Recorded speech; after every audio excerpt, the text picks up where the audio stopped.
All right. Well, thank you everybody for tuning in to tonight's lovely game of Old Dominion Heroes, presenting Dungeons and Dragons, Dungeons of the Mad Mage. I'm your lovely host Thomas, and these are all of your awesome, wonderful players tonight. Um, if we could we have we'll start with Giacomo and work our way over. It's like Lesra, and then going on down, so on and so forth. So Ryan, take it away. Oh boy! Man, I tell you what, this Mad Mage's dungeon under mountain is crazy. Well, it's a good thing I've got my ladies with me.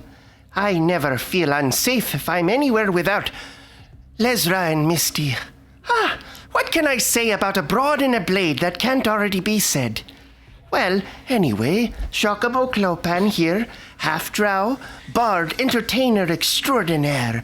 What could you expect of the foremost penultimate performer of Waterdeep and the legendary founder and discoverer of the hidden treasure of Lord Dagot Neverember? Well, I've been talking too much. You know enough about me already. I hope you tune in. Enjoy the show. It's going to be a bloodbath. Who knows?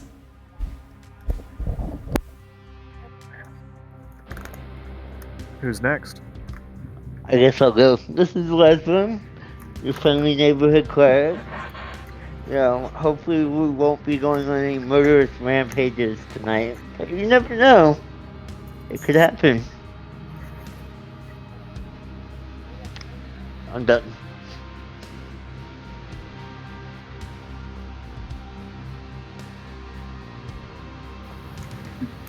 All right, somebody else introduce themselves. I figured I'd let the old hats go and then have us. Yeah, Wes.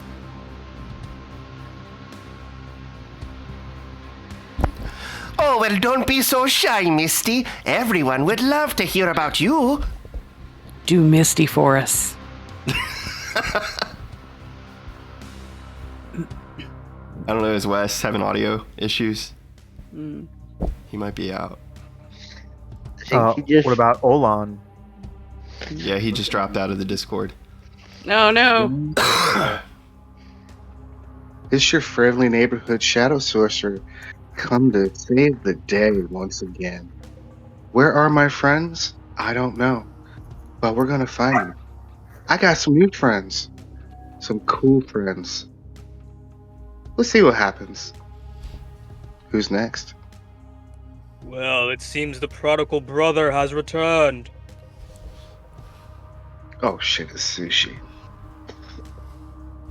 Hello, one and all. I'm David. I'm playing Tsuchikaga, your basic, somewhat vanilla fighter. And with the cordial aid of our DM, I just so happen to turn into a bear sometimes. What?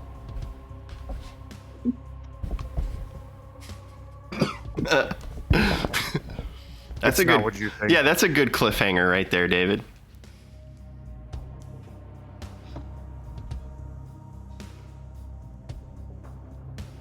Oh wow. Who's next? I was hoping we could get Yeah, I think Wes is having Wes, some but major if not- issues. Hold on one second. I'll go. Hi, I'm Sonata. I'll be playing Zavarius Rius, a half-elf paladin. I've been traveling for a while with a couple buddies of mine, and looks like we're up to get to some misadventures today. So we're looking forward to that. Thank you. Hey, I'm Craig. I play Cernan Valtera, one of the aforementioned buddies, and I'm just your average wizard. Well, certainly you must be more than just that, my friend. Well, I guess we'll see. And of course, we have our beloved Wes, who unfortunately, I guess, is having auditory issues, audio issues. the moment. Yeah, let's see.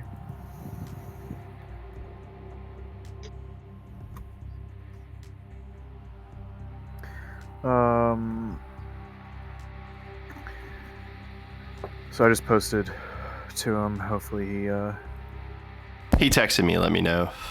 Okay. Something happened and just crapped him out for whatever reason. Okay. Well, nonetheless, we'll pick up. This is I'm actually too hot. perfect. I burned all the circuits. No, this is perfect because this gives us the opportunity to have the other three characters catch up. So Just too much smoldering lust towards Misty. so Wait, I love how don't you've know her made yet. Misty. We I love haven't how met. you've made Misty angsty, yeah, and you haven't even met her yet. She gonna cut me. Oh god, this is gonna be a contentious relationship already, isn't it? so I love this gun. I can't wait. so I'm a little Olan, scared. you've heard that your dear friends, they came out of they tested their metal and they went down, but then they came back up, not but merely a few hours after being down, and then they spent a few days above ground. You heard about them, kind of, you know, being here and there and doing all sorts of different things. And then the next thing you hear is that they have gone down into the yawning portal once again. But this time, nobody has heard or seen them in what one person says it has been 5 to 6 days. Would you start to become worried? Yes, I would. So, and please correct me if I'm wrong. It's Cernan, right? Yes. So, you, Olan, and Cernan have been taking classes, learning and becoming studious and educated via the Blackstaff Tower in Waterdeep. And you two have become very well acquainted with each other and your practices. They're somewhat similar in practice and practicality, but again, you know, you being that of a wizard, look at it more practical, where he looks at it more in a you know, impractical manner. And you know, it's both of you, you know, these two polar opposites. You'd think they'd it would be completely miserable, you know, working together, but in actuality, you two are actually bonding quite well over these past months of spending time together. And at the same time, Rias, you have been actually friends with Cernan for how long has it been now? Oh God, how many years, man? Say that again. You broke up a little bit. At least 3. Yeah, at least 3. I've been auditing the classes, and that's how we met, through a mutual friend of ours. So, Technically, I'm not a wizard. I'm a paladin, but I love to learn things, so I'll sit in on the classes and like learn about the spells that they do. And I feel like they come in handy too. Like, you know, we all know what each other. Yeah. You know, Oh yeah. it's Most not definitely. cross training, but it's cross training. Well, and also like being educated in, you know, the magical arts and, you know, understanding the nature of everything and being at least Oh, I'm educated in a lot of natural arts. Yeah. Yeah. So the three of you have become rather close. And y'all have noticed that Olan, over the past few days, has become, you know, a little bit agitated, aggressive, maybe a little. What would you say, Olan? How would his nature be at like, hearing that his friends could be dead and or trapped somewhere within the yawning portal? What would Olan's thoughts be? What would his feelings be, man? He would be all over the place. The Y'all would be seeing him read the books and know full well that he is not gaining any knowledge or anything like that from reading the books at all. He's trying his best to figure out a way to save his friends. But So, so you all hear that it merely costs a single gold to go and to traverse down into the yawning portal. And that's when you three get the wild idea to uh test your might, and to you three ended up going and grabbing your tools and your explorer's kits and all of your adventuring tools and resources, and give notice, and you make your way out and out into the street and down off the mountain and down to the yawning portal. And you walk through to this massive, beautiful tavern, this almost 3 to 4 storied tavern with this massive 40-foot diameter hole in the center of this breathtaking establishment, with like patrons all around cheering and laughing and drinking and gambling and betting. And you've got this one fellow standing behind the bar just serving drinks, and you go over to him and you state your case, and he simply says, 1 gold to go down and 1 gold to go up. All you need but do is yell, and the bucket will descend. You wait, drop your gold in, the bucket will ascend, will collect, the bucket will come back down, you jump in, and you come back up. Unfortunately, your friends, Oh, it's a bucket. Okay. uh, and you walk over to the edge after paying your gold, and Durnan says, I'm sorry to hear about your friends. Hopefully they're not dead by now. And from there, Durnan? huh? I'll say, dang, Durnan. I thought we were better than that. Well, we are. It's just they paid their gold. They know what they're getting into. Fair enough. Some people go down and are literally never seen again. Many people this happens to. You need to understand that where you're going, your life is on the line at every twist and every turn.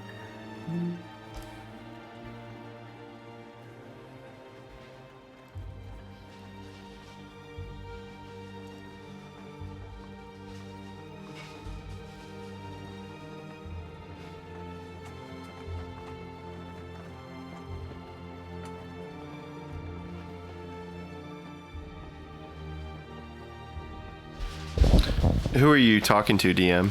We got dead silence right now. Did he mute himself? Thomas, you there, bud? So we might have had DM Thomas drop out, folks. To entertain the airtime, open roleplay for those going down in the portal.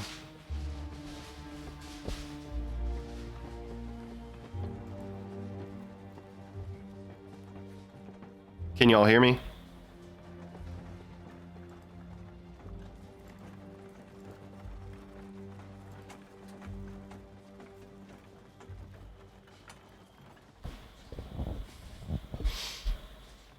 David, it looks like you're talking. Nothing's coming through, man. Oh, Wes is talking, but nothing's coming through. What in the heck is going on here, folks? Hey, players in the chat, if y'all can talk, or players in the game, if you guys can hear, please sound off. Hello, hello.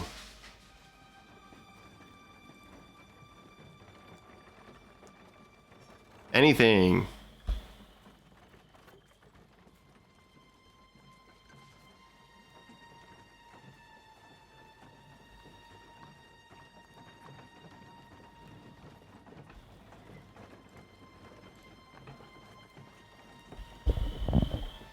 Someone muted me. Oh. Send. Hey, 10. sorry about that. I don't know how I was audio muted. Who?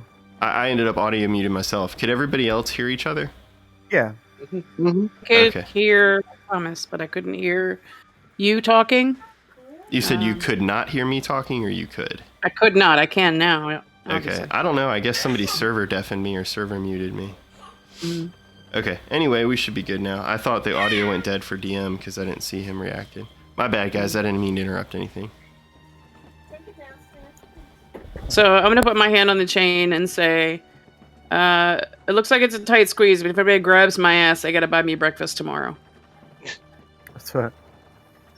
So you all grip on this chain and you descend 10, 20, 40, 60, 100 feet down.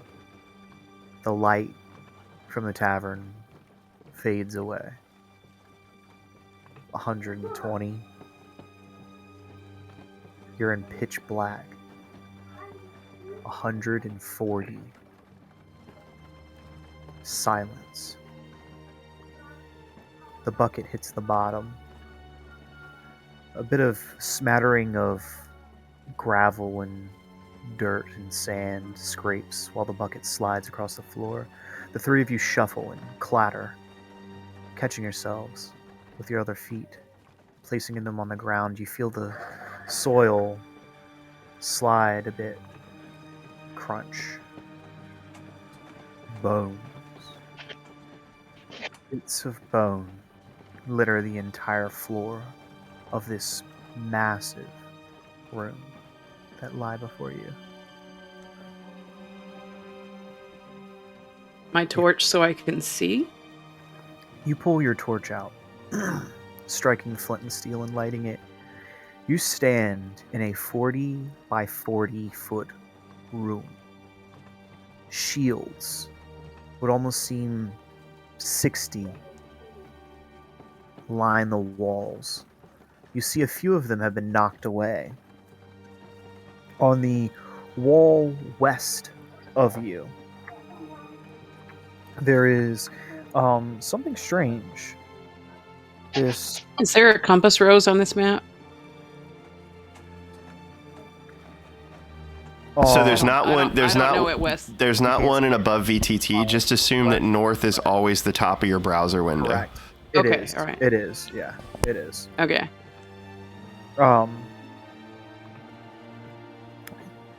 So you would see something strange, something written on the wall in front of you. Now that you've lit the torch, over on this wall here. Mm-hmm. Those of you who read Elvish, read this. Beyond the pillar forest, the Mad Mage waits, casting spells beyond magic gates. You hear What does that mean? a shuffling sound. Somewhere along the western wall, you're unsure. You see a passage here to the southwest. You hear something. You're unsure. Could everybody here roll me a perception check? Yes. Olan, Rias, and Cernan.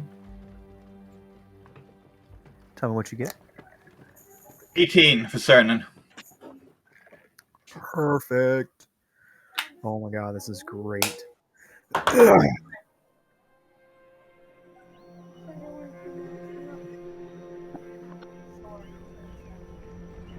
15 for me. Okay. Okay. So yeah, 19 for me. A 19. Perfect. You all hear what sounds like the clittering and clattering of like steel and the sounds of arrows like bolts being shot. And you hear don't walk in, no, now you have to fight more. And then like you hear like yelling and screaming and these faint sounds. They're in a distance, a far off distance, not too far, enough to where you can hear them, if you're paying attention, but not so much if you're not focused. Luckily enough, all of you in this area being so condensed and dark and just quiet and naturally, you're able to pick up on those sounds. These tunnels, it's like a giant, megaphone just echoing. So going to the southwest, would you guys continue?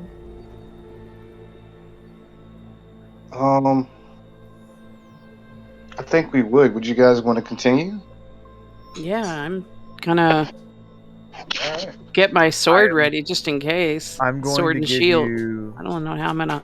I'm giving you a torch. So this radius of red and orange that y'all can see is Mhm. what y'all are capable of seeing within. I'll hold my Olan. shield and then torch in the other hand. So Okay.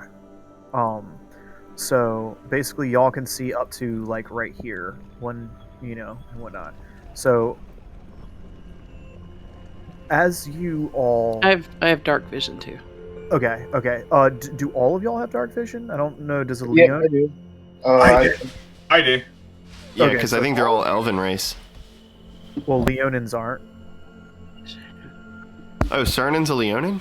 Is No, certainly he's he's an not. Asimar. He's an Asimar. Yeah, Azamar. Okay. That's where I was. Oh, messing sorry, up. my bad about the elven comment then. I never know how to pronounce that word. Is it Asimar or Asimar? Azamar. Azamar. It's actually a Sumerian word. It's from Zoroastrism. Really? Yes. I didn't know So Shut up, you nerds. so Seriously. so I'm going to take liberties into my own hands and just move you all over here. Okay. Okay. Because you're going to be perfectly fine. Just to catch up the game pace a little bit. Mm-hmm. Okay, cool. So for the whole purpose of this, you all come down this hallway, and it banks off to your right. You kind of turn to your right a little bit, and there within this hallway that you stand, okay, where in front of Olan, right here, is a dead Cancun bird. That it is all it is it's dust to the wind.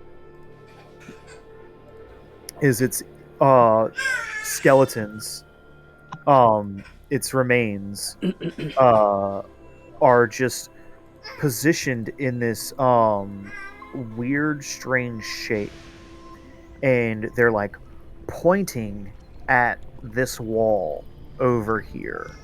And you notice that it's not just a wall, there's alcoves every 10 feet.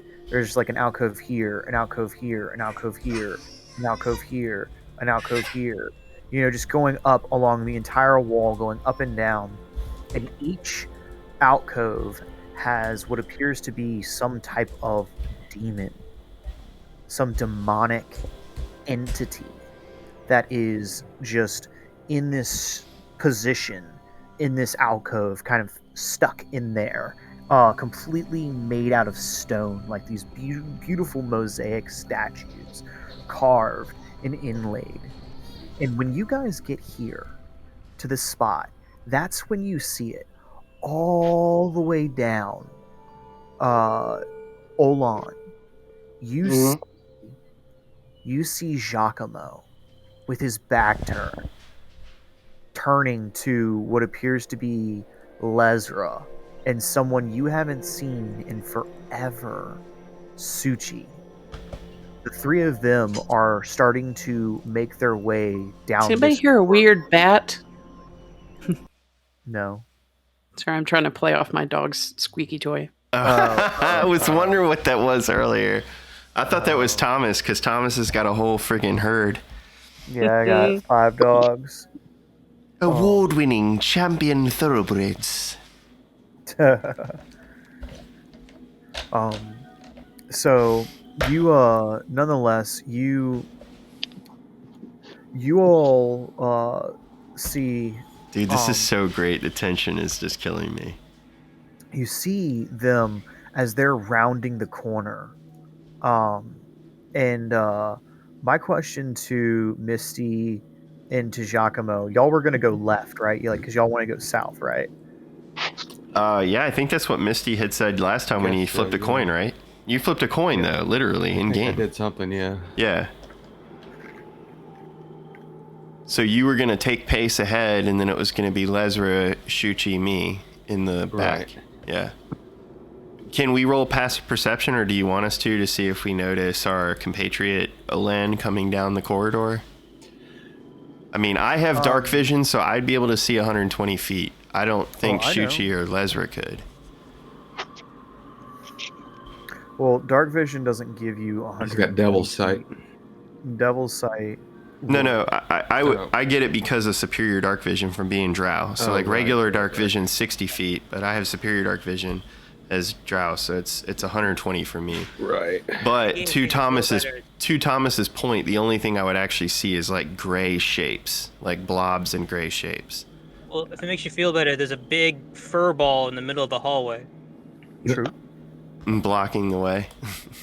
Oh yeah, because you went full bear last time. Fur bottle that crawled up onto my bed too. Oh, and because fudge. there's the light coming off my shield, it would fuck with your dark vision. That's totally true. It's like looking into night vision goggles and somebody turns the lights on.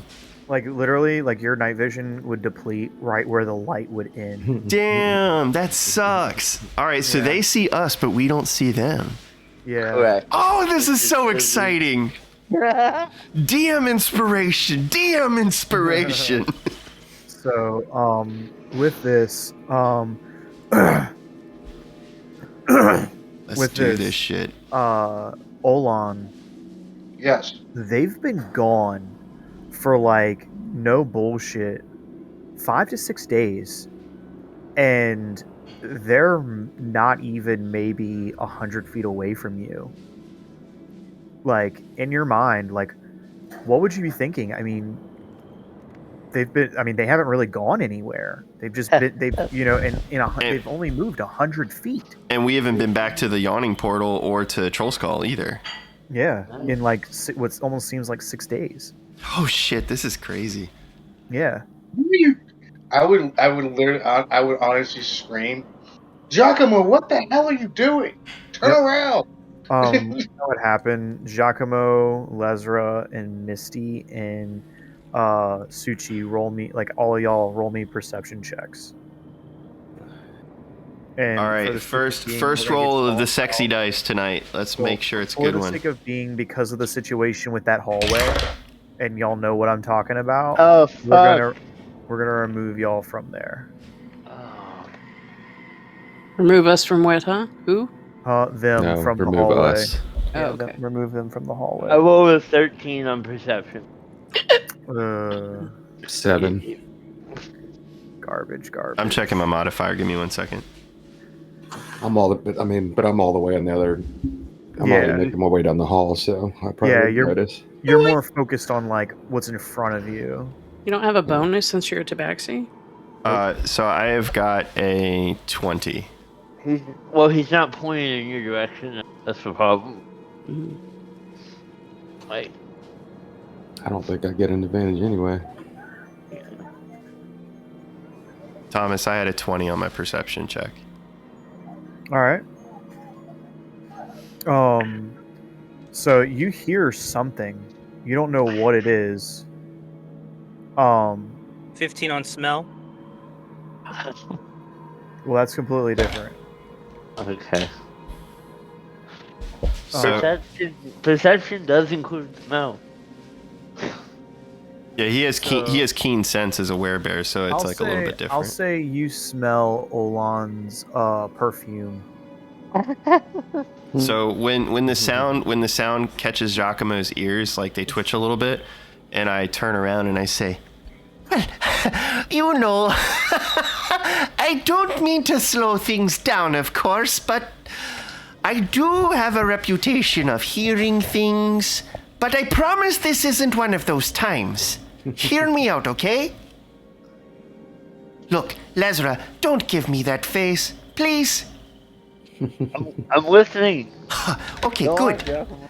Well, you know, I'm not sure if you're aware of this or not, but my twitchy ears and Teddy Bear's nose over there seems to have picked up on something a little bit familiar. Yes, that's right, Shuchi. See, he agrees.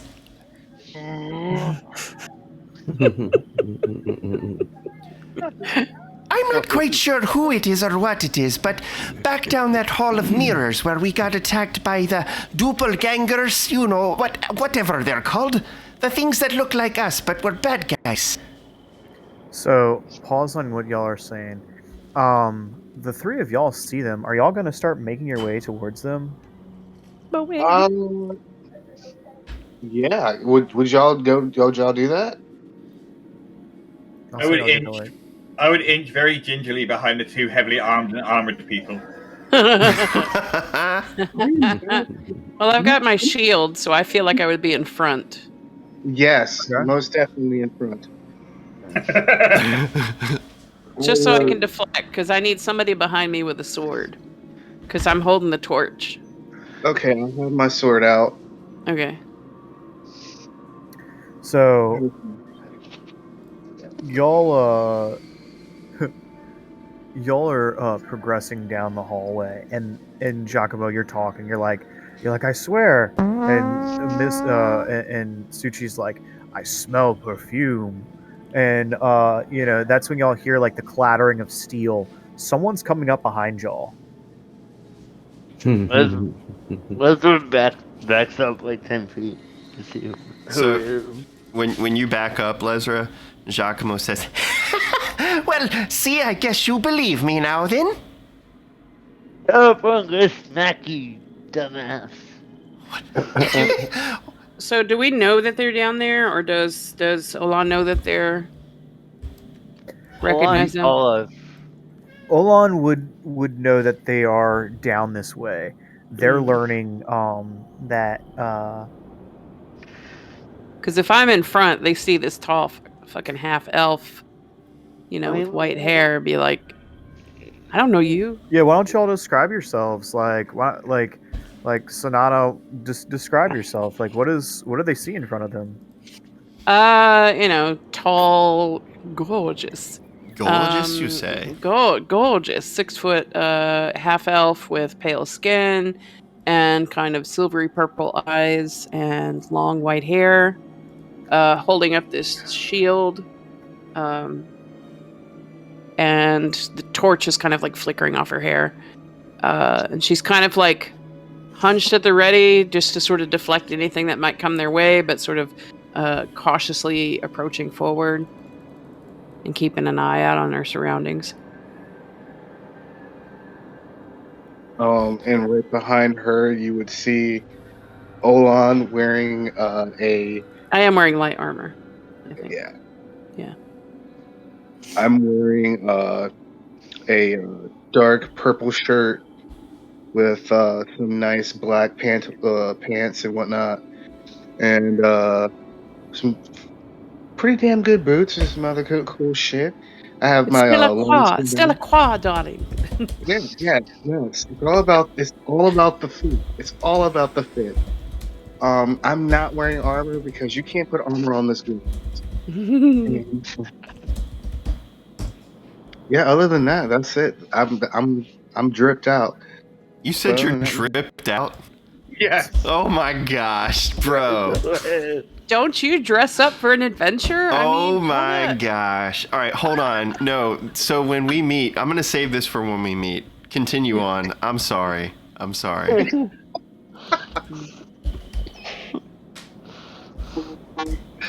Oh god. I put on my What about- shiniest palettes for this. What does Cernan look like? Right, bring up the rear. We have Cernan. He's wearing a slightly ratty royal blue hooded robe. You can kind of see some tufts of blonde hair sticking out the sides of it. He's looking very nervous. He's leaning heavily on his quarterstaff, and every once in a while his eyes flash from blue to silver. And he's fiddling in his hands. He's using prestidigitation to make himself a sunflower seed, which he's then eating very nervously. I love that. Am I a squirrel? So you see you see these three approaching you. It's been a long time since you've seen Olan, specifically Lesra, and it's a familiar face. What are you gonna say anything? You gonna do anything? What are you guys gonna do? Yeah, I'm gonna be like, hey, Olan, what's up, Shadow? I didn't hear that. I just see my friend and I go run to her and I give her a hug. So you just run like right past me. And I was like, wait, bam. Don't forget to introduce us. You done fucked up, Aaron. These are my friends. Thank you. People, let me tell you about my best friends. Your barest friend. Your barest friends. That's awesome.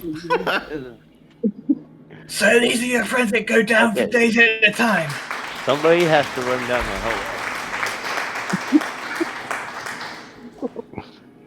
I'm just prepared for what comes after you run down the hallway.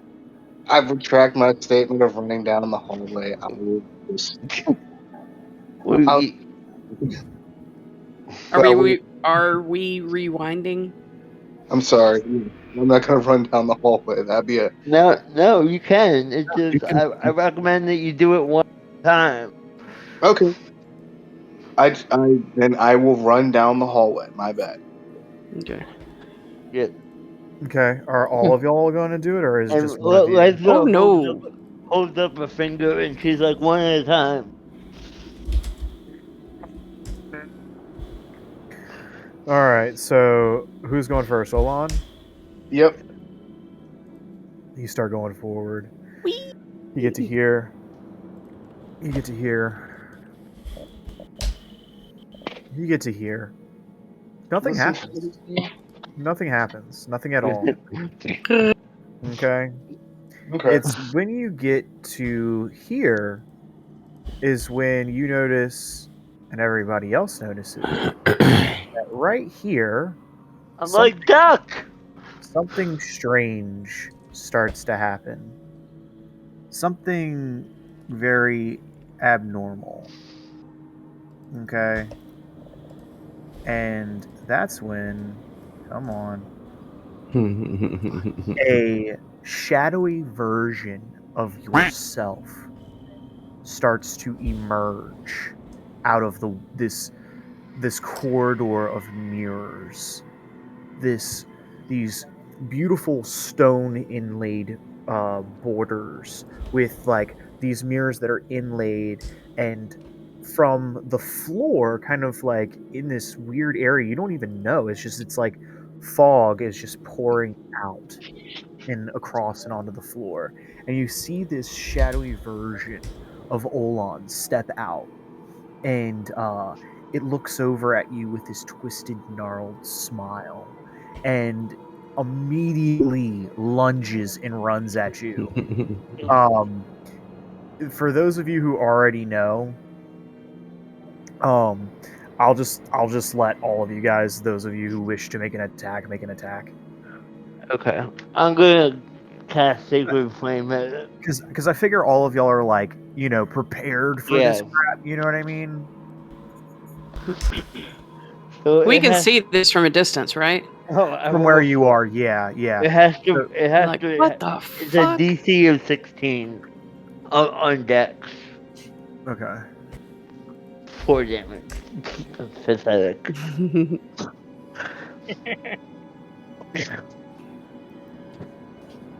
Yeah, it passed. So. Hey, for our newer players, Rius and Cernan, if you click on the little arrow that is next to it says sheet, you can bring out the sideboard, which shows the messenger, and it gives you the game log as well. So you can like paste image. Funny gifs. Yeah, you can paste image links, and you can paste GIF link addresses into that, as well as whisper to other players and stuff. So Olan, as you're walking away, a version of you runs up behind you, and then wraps its hands around your throat and begins to choke you. Wow. No. This is a physical attack. It's just making this physical attack at you, this action, and it's like ripping at your head. Okay, and as it does, you feel yourself take 9 points of necrotic damage.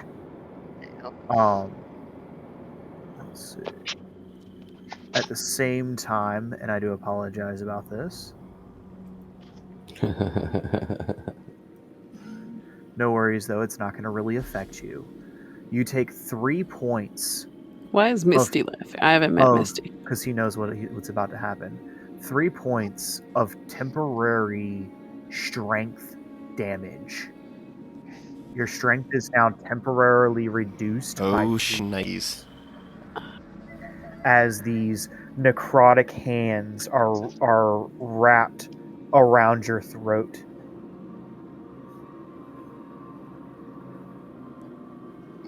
I can't curse, right?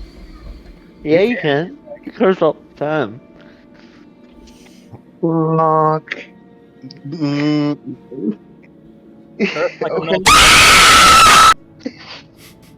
Well, I'm fucked. Oh, shit.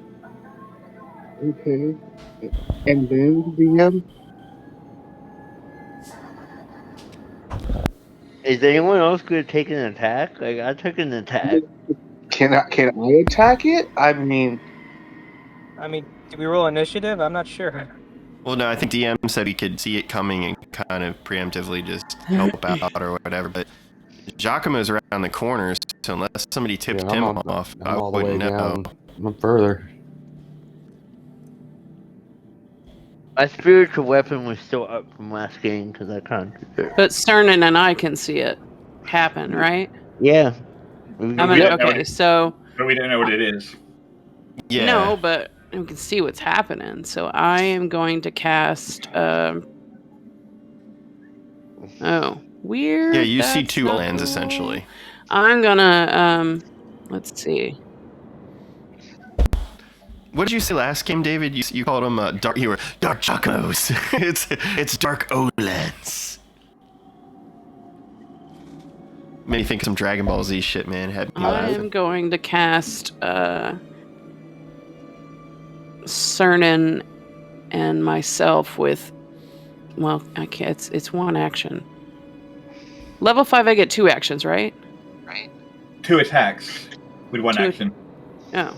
With 1 attack action. It has to be. Well, it's not an attack. I want to cast a spell. Yeah, so you can only cast 1 spell per turn unless the other spell is considered a bonus action spell. And then you can't do that. You can't cast an action throw. Alright, so I'm going to cast Protection from Evil and Good for myself, and then I can cast Sanctuary on Cernan as a bonus action. Yeah, you could do that, as long as they're both not concentration spells. They are not. Then you're good to go. Okay. So, bloop. So you just like instantly threw up the guard. I'm just like, that looks shiesty. I'm not interested in it. Big on, Satan! Big on! Not today, Sin. Not today's. I told Giacomo and Misty to get their asses back up to the hallway to help out. All right. So when I hear Lesra, I would just move up behind Teddy Bear. And I'm in the fog, so I think I can't move myself anymore. Crap. I'm gonna keep moving up though. Careful. Narrow hallways. We're protected. So are we rolling initiative now? Like, damn. Yes, please. All of Nice. us. I gotta clear the. There we go. Tracker. Reroll. Don't you have to clear the combat tracker? Yeah, David got a 21. I did. 18. 10. Oh, all right. I'll roll it on here instead. Mine was a 24. It did not come through for whatever reason in the game log.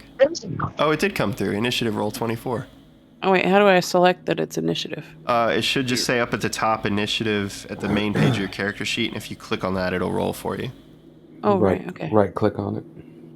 Left click. Or you can right click and roll if you have advantage or anything like that. Yeah. Thomas, did you get the 24? No. Yeah. I see it. I see it in the log. Yeah, it just didn't add my token to the combat tracker on my end. I see. You might just have to manually add Giacomo. I think it's because I'm in the fog, technically. I accidentally moved myself into the fog. Alright, you got a what? A 24. What the hell is it? Alright. What did Olan get? I got a 19. Nice. Where do you see on the sheet that it says initiative? So there it is. Yeah, it says proficiency, walking speed, initiative, armor class. Yeah, but there's no link for initiative. You can physically click the number. It says plus whatever your initiative is. So like. Okay. And like Wes was saying, if you right click, you can do advantage or disadvantage, if the DM gave you that condition, like for a surprise. What is my? Well, since you have negative dexterity, you have negative. Yeah, it's probably like -1 for your initiative. Yeah. So yeah. 9. Well, it's a 9. Yeah. Do I have advantage or disadvantage? No, No, just regular. Just letting you know. okay. Just letting you know in future if you need it. You just right click on the number and then you can pick it. Yeah, and that applies to all skills and abilities. I was clicking on the word itself, not the numbers. Yeah, anything clickable like your attack check, your skills, or your spells, you can right click and do advantage disadvantage with. Okay. Sonata, what is your initiative? My initiative is 9. Okay. Yeah, she's in the combat. Part of the line. There we go. You center the map. Yeah, I'll move it over. Or he can, yeah. There you go. Is that better? It works. Yeah. So I guess Giacomo hearing Lesra's command, I'm not going to move myself behind Lesra because I'll get lost in the fog, but I'd be standing like right behind Lesra. So I would see Lesra face to face with Olan, and then behind Olan I would see Dark Olan. And Giacomo, having previously encountered these nega versions of himself and his friends, still having his crossbow at the ready, would set the crossbow on Lesra's shoulder to steady himself. And he would take a shot with the crossbow, aiming for the head of Dark Olan. And more bourbon for Santa Claus. That is going to be 13 to hit. 13. 13 is a success. All right, so let me roll some damage. That's So that is going to be a 7 points of piercing damage as I loose a crossbow bolt that whizzes past. So it whizzes past, and as it does, Sonata, the arrow zings past you and lands and hits this wall directly to your right. Son of a Bitch! As you see him let loose this bolt, and it goes into the shadow, but it doesn't seem as if it's doing much damage. It's Bless you. It's just shrugging it off mostly. So it's not corporeal? No, it is completely incorporeal. Okay. It clearly takes it has damage resistance to anything that is not non-magical. Non-magical in nature. Cernan, I think this is your job. What you got, Fran? And it has damage resistance to certain. Who's next in the initiative? Shuchi's up next. Suchi, it's your turn. Up next after that. Bonus action Bardic Inspiration. I don't think I can poke this guy. Bonus action Bardic Inspiration, Olan, when I see him. You could use Divine Smite if you want to do.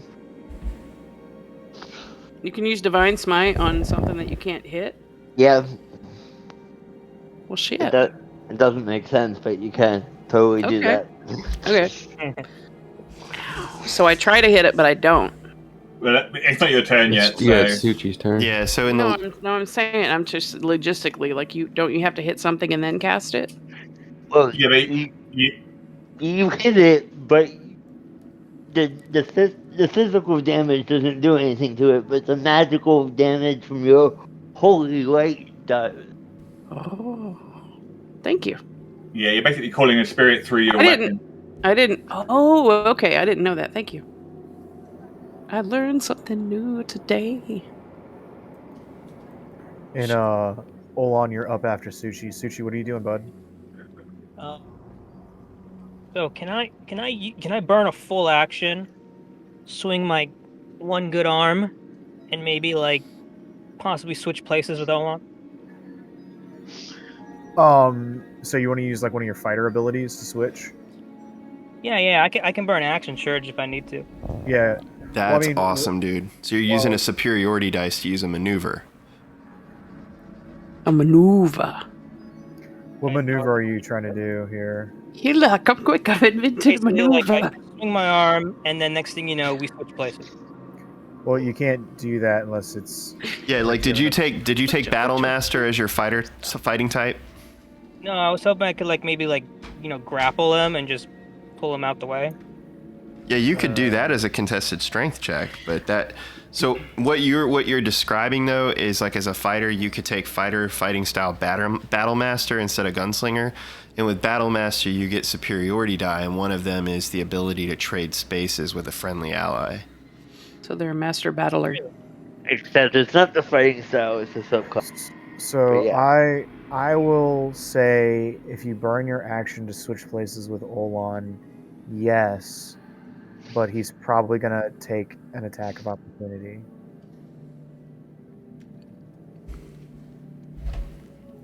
Okay.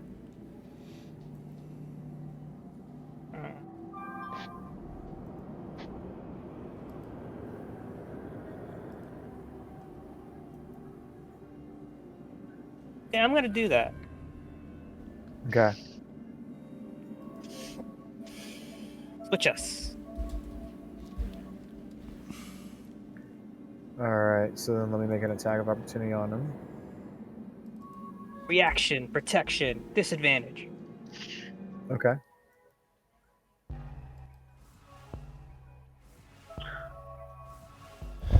That's actually pretty smart. I miss. Alright, so then whose turn is it up next? Let's I guess see with here. this. A second.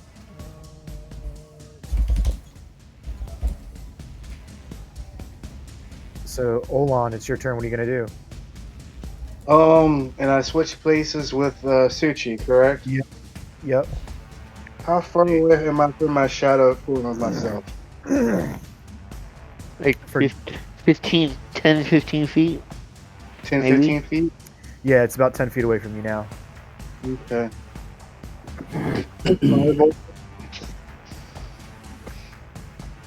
Say again?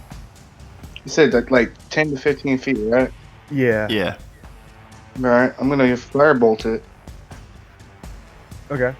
Yeah, it's 10 feet away. Exactly 10 feet. So you like legit got bear whipped around and you see yourself now down the hallway. Yeah. What's that shit? I got a 27 is like to hit. Heck yeah. You hit. Roll that damage.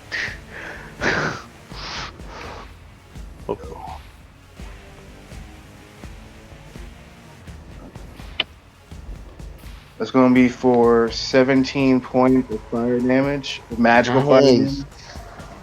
17 points of fire damage, you said? Yep. Hmm.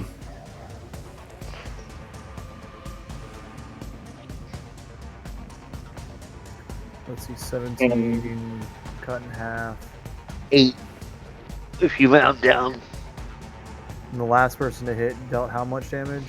I did 11 with my spiritual weapon. Yeah, but that cut in half is like 5.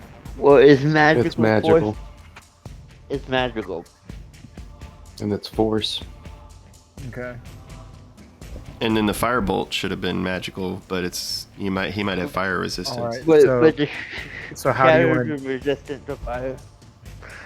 So you kill it. Okay. How do you want to kill it? I throw it at its chest and through the head.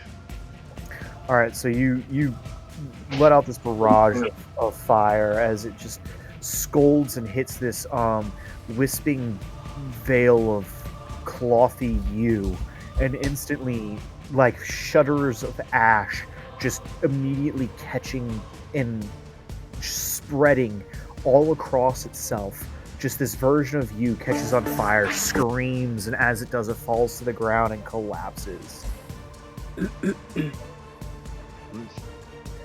Not cool. Not cool. Okay, then we take the drip. All right. Okay, let's remind everyone to not walk back down that hallway.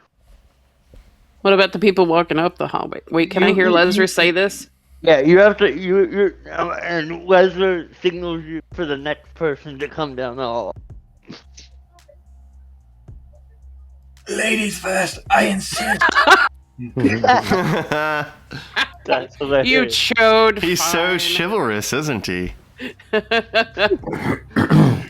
So, Giacomo would see Olan standing to Lesra's right after Shuchi so forcefully moved his friend from danger, and Giacomo would literally drop everything in his hands, and he go, "Oh, Egat! Look at you!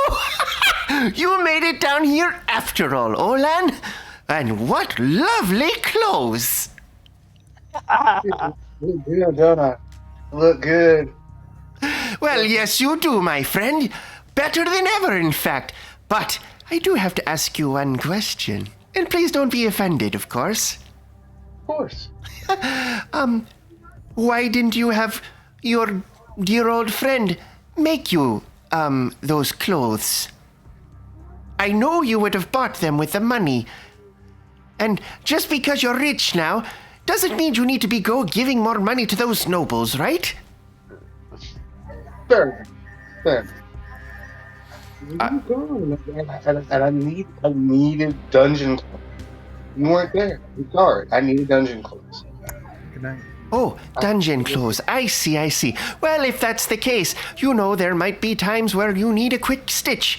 And so Giacomo walks forward and he reaches down into his side slung bag and pulls out a spool of tailor's tape and measures Olan's shoulders, and then he says, "Excuse me, friend." And I measure from his foot to his inseam and accidentally bag tag him. What? Why? Oh God, this is good. Yeah. I look up at Olan and say, Oh, I'm so sorry. It's a little dim down there. I couldn't quite see. But anyway, I have your measurements, so if those new fancy clothes get damaged, yours truly can repair them on the go, of course. And I spool the tape back up and tuck it down in the bag and give him a big hug around the neck and say, I've missed you, friend. Something's certainly a little dim down here. Oh, these are my friends, by the way. Who's So next? are we Yeah, up slowly yeah, making our way up one at a time? Yeah, one at a time. Who's next? So y'all I'll would be like next. right around 21, like where it So says that won't be 2-1. rude. And then I advance forward. And then does anything happen? I'm still coming up. Yeah, you just have to go past that. I have to go past what? Basically past 21. Yeah. Oh, okay. Now the shadow will come. Okay. Yeah. So the shadow's behind me now? We can't hear you. He might have muted himself, it sounded it's like. directly behind you. Oh, so would I have seen it before I came up? Like, did I approach too fast? No, you good. No, you're fine. You're fine. Okay. So we can keep the initiative that we've got right now. Yeah, I'm gonna whip around and be like, what in the world? Give me 1 second. Misty, Is that you're really up. how my butt looks? You look fantastic, darling. Fantastic. Okay. Well, I suppose if there's a benefit to having a dark version of yourself, it's to have, well, your living, breathing mirror, if you will. Are you serious right now, Giacomo? I slap you in the back of your head. I don't think this is gonna like me though. When Lesra slaps Giacomo, Giacomo says, Well, if all you're right not for going the to be laugh. attracted to me, I might as well be attracted to me. While y'all said that, I gave Olan half a bear hug. Ow, ow, you stink. You smell like death. you stink and smell like death. You got hugged by a one-armed bear. Who's been in a dungeon for 5 fucking days. Exactly. He got a long Got his rest. new clothes all smelling stanky. Yeah. Hey, does somebody have prestidigitation in this party? One who went into a Yeah. sewer. Okay, Mm, who's next on the combat? Misty was track? next. Misty was next. I guess I would have seen like Giacomo. Yeah, you would have seen me Right, shoot with the Olan. crossbow. Which icon is Misty? I can't see. I'm on No, right under Giacomo. No one is flashing. No one is okay. flashing. Okay. Yeah, it's just a really tight image. I might have to get art from Misty and zoom it in and have Wes sub it out to something else later.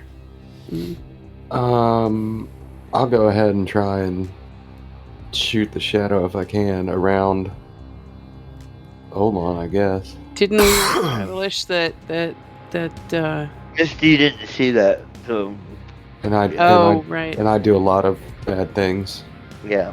a lot of So- damage. So it's just resistant. Well, that's not gonna hit.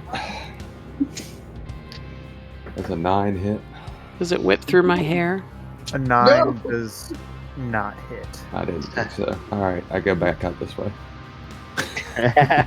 Such a I'm dick. in. I'm out. Duck, dodge, duck, dive. Whatever the hell it is. Oh yeah. So now it would be Cernan's turn. Yep. Okay, Cernan is going to move slightly closer to the shadow to about here, right behind the one of the 21, Mhm. approximately.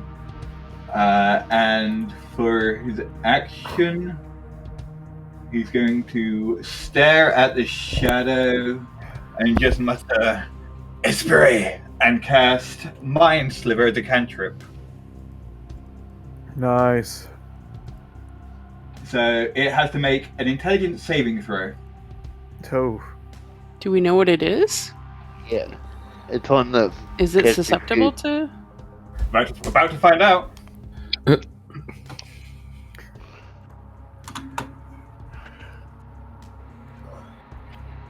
All right. What is the save? Intelligence saving throw, difficulty 14. Critical fail. Right, then it takes 1d6 psychic damage and has to subtract 1d4 from its next saving throw. Dag nabbit. Nice. Oh, okay. Nice. Yeah, I did. So 1d6 is 3 psychic damage. Severius. You nearly got my hair. Wouldn't it be 2d6 since you're level 5? It's a cantrip. It doesn't say it goes up with the level. I didn't think. Yeah, you can choose to cast it as a higher level, and it does level in some cases as well. Let me just double check it then. I was room for the. Yeah, you are correct. 2d6, so 60 more damage than I thought it was. Let me roll a second d6. Okay, well it's a 1, so it's a total of 4 damage. And with the 2, and it's just a 1d4 for the save, and so it's negative 1 on its next save. Okay. And that's my action. Bonus action. Okay, I'm not a rogue, so I can't hide. So I don't think I have anything. Please double check. No bonus action. So yeah, I guess I'm done. All right.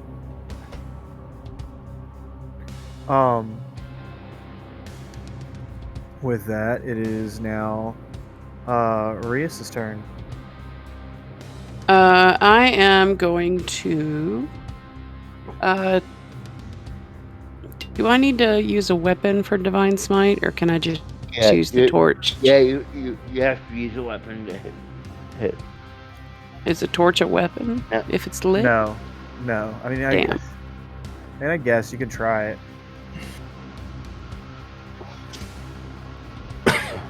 Let's see. Let me try this move. I'm going to drop the torch, and then as I drop the torch, grab my dagger, and then like swing to stab at it.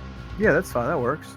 Okay, and then like one swift movement, just like shoo, shoo, and then stab at it. Okay. Do I need to roll anything to? You have to roll an attack. I mean, I'm right next to it. So. You have to roll a regular attack. Okay.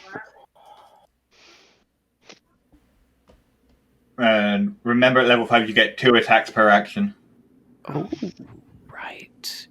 It's not unarmed strike though. Where's my stuff? There. Inventory. Hopefully you have a sword. Inventory. How do I click it to? How do I roll it to use it? You have to equip it, and then you can roll it on your character sheet. Yeah, you gotta go to your inventory, like in items, and then just click it, and then it'll. God, I just want to roll my die. Yeah.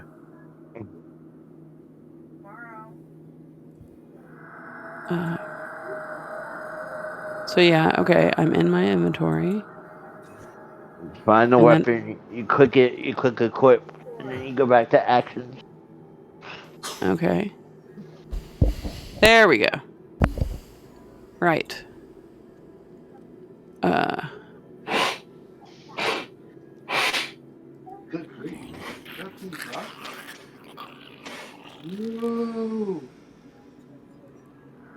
And then I cast Divine Smite to. Okay, so I think at your level of Divine Smite, and it uses 1 spell slot. Oh, so that would be my last spell slot. Mm-hmm. Yeah. No. If you're maybe I don't. Maybe I don't then. I personally, I wouldn't do it. All right, I'm just gonna stab it then. Yeah. How much damage do you deal? It says 8. 8. Yes. Just with the dagger. Yes.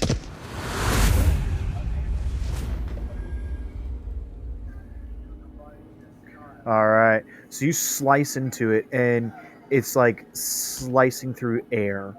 You're swinging at nothing. Even though that you can see it, and it's physically harming you, and it's hurting you. There's nothing there. It's just this cold, dark, negative energy that is just manifested, and you know that you all have what it craves, and that is life. Wait. Channel Divinity, is that something? That's an action. Yeah, you can't do it now. It wouldn't help. Well, okay. It could have. What were you trying to do? Channel Divinity? Yeah, what's your channel divinity ability state? As an action, you can sense your fiends. Oh, you're talking about like the ability to like get rid of undead and whatnot. Is that the base one? It just says actions that I can perform. Yeah. Mm-hmm. And Rita, what does it say in the action? That's what it says. I can sense your fiends. Each fiend or undead that can see or hear you within 30 feet must make a wisdom saving throw. On failure, it is turned for a minute or until it takes damage. Mm-hmm. Yeah, the paladin version of Turn Undead doesn't kill them. Only the cleric version does. Oh, okay. Never mind. So it would essentially impose the fear condition on it. So Exactly. it So would. nothing. Yeah, basically nothing. You Okay. did the stabbing. You did the stab instead. I did the stabbing. And the stabbing no work. Oh no, it works. Oh? Just takes half damage. Yep, Just it just resistant takes to it. half. Yeah. Oh, All right. okay. Now it's my turn. Mm, It is going to lunge now it's my out turn. at you. Who And is you? It's going for revenge, Sonata. Oh. Mm. It smiles with this crooked, like, grin across its lips. I still look more beautiful. Does a 22 hit? Yeah, you have It a 16 does. armor class. But I have a shield. Yeah, so your AC, though, is that little white shield on the display. It says you have 16. So your Okay. shield's probably part of that, unless you have you not equipped your shield?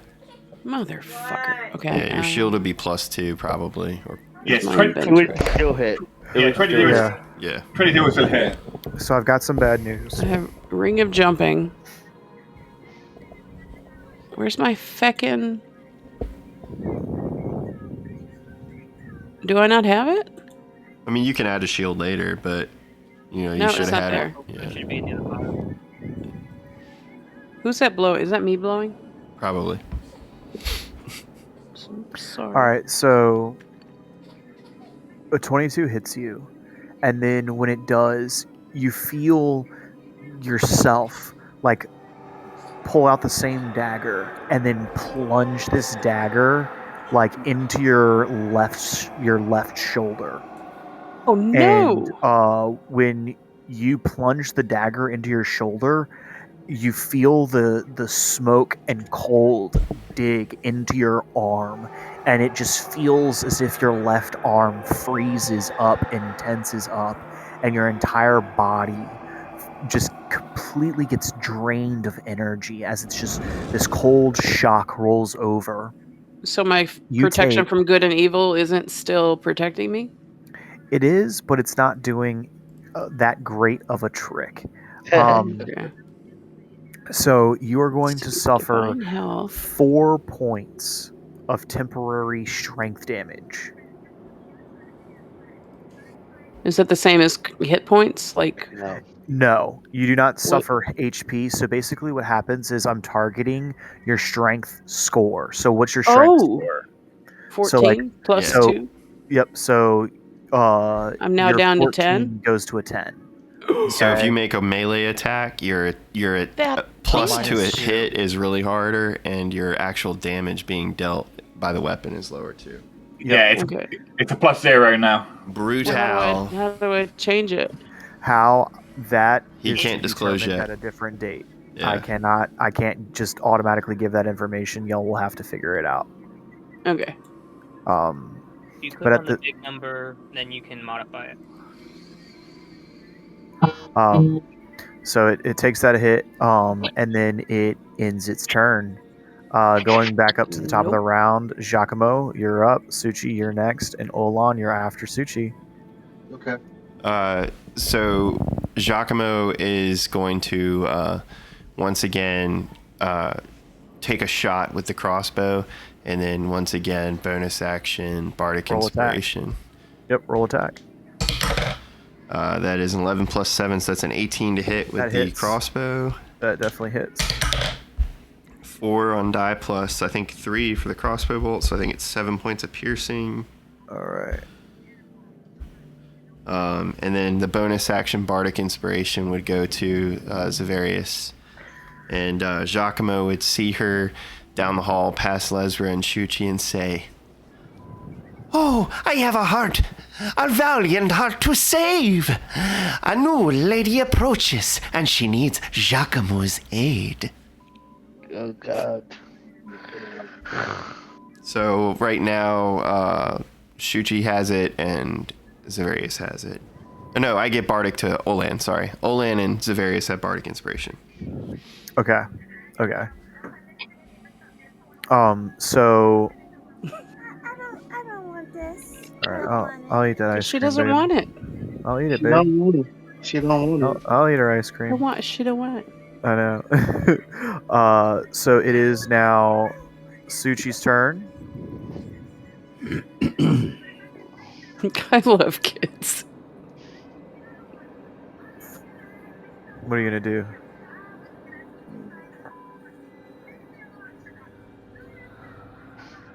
David? He's muted in Discord. Hang on, I'm still in a bear, so I'm not speaking English. I move, then I'm just gonna do some claw attack. Okay. Oh, it's not me No that's wonder blowing why in you the didn't want microphone. this. This thing is... 2 turntables and a microphone. Oh, is that chewy bunny caramel balls? I don't like chewy caramel balls. Don't put it in the freezer. Nobody gonna eat It's it. going in the freezer. Oh my God. No, what you do is you cook them and bake them a little bit so they get hard crack stage, and then you get like caramel crunch. I'm not eating it.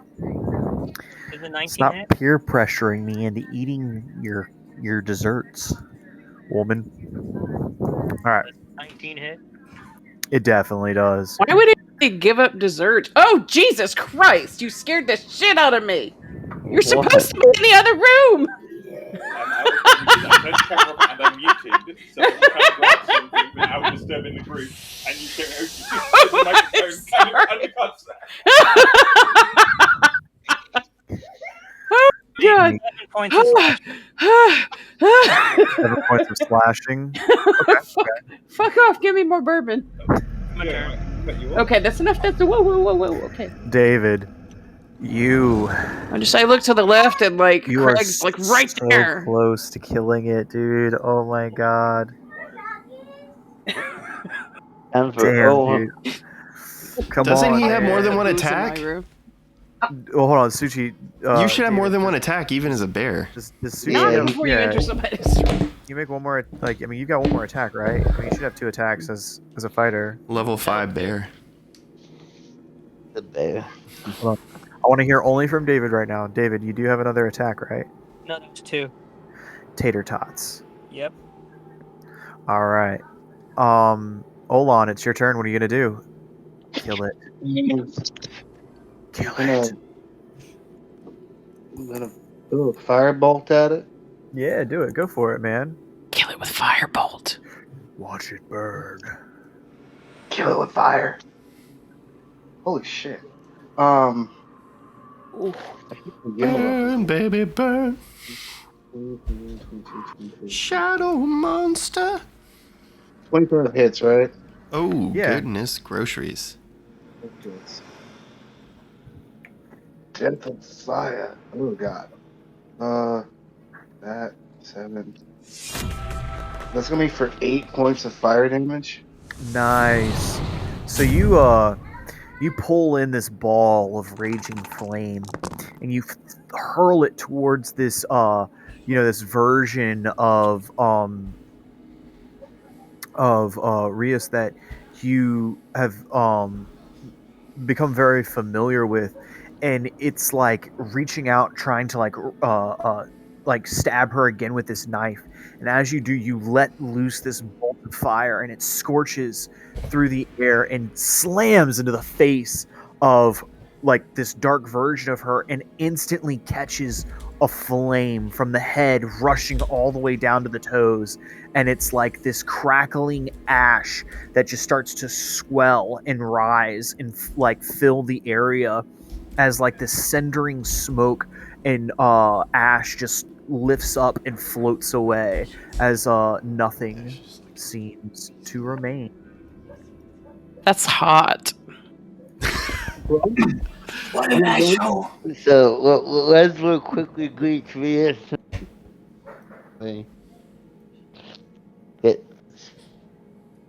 So, do the rest of y'all walk away from where the mirrors are? I mean, y'all still have one more on the other side. I guess I'm going to introduce myself to these people. Olan, why don't you introduce me to your friends? Hi guys, this is Rias. She's awesome. Thank you. Awesome. Cern's over there. We need to get Cern. I take it we're going to encounter like an evil one of him. Yeah. This is yep. That's what comes next. So we should do the same thing. Like. Yep. I'd back up a little bit into the hallway. Oh God. I'm being attacked. Well, you know, there may be another way. Oh, yeah? Well, I mean, I don't know. Olan, is there a way for you? No one's tried going on the ceiling. You can't have bourbon. You're a cat. And no one's tried, going poof and making themselves, not visible and walking by. Well, I can do that, but I don't know if he can do that. Who is he that you speak of? Sorry. I peek around Lesra's shoulder and look further down the hallway and say, "What? Oh, you mean that you have another friend? That one all the way down there?"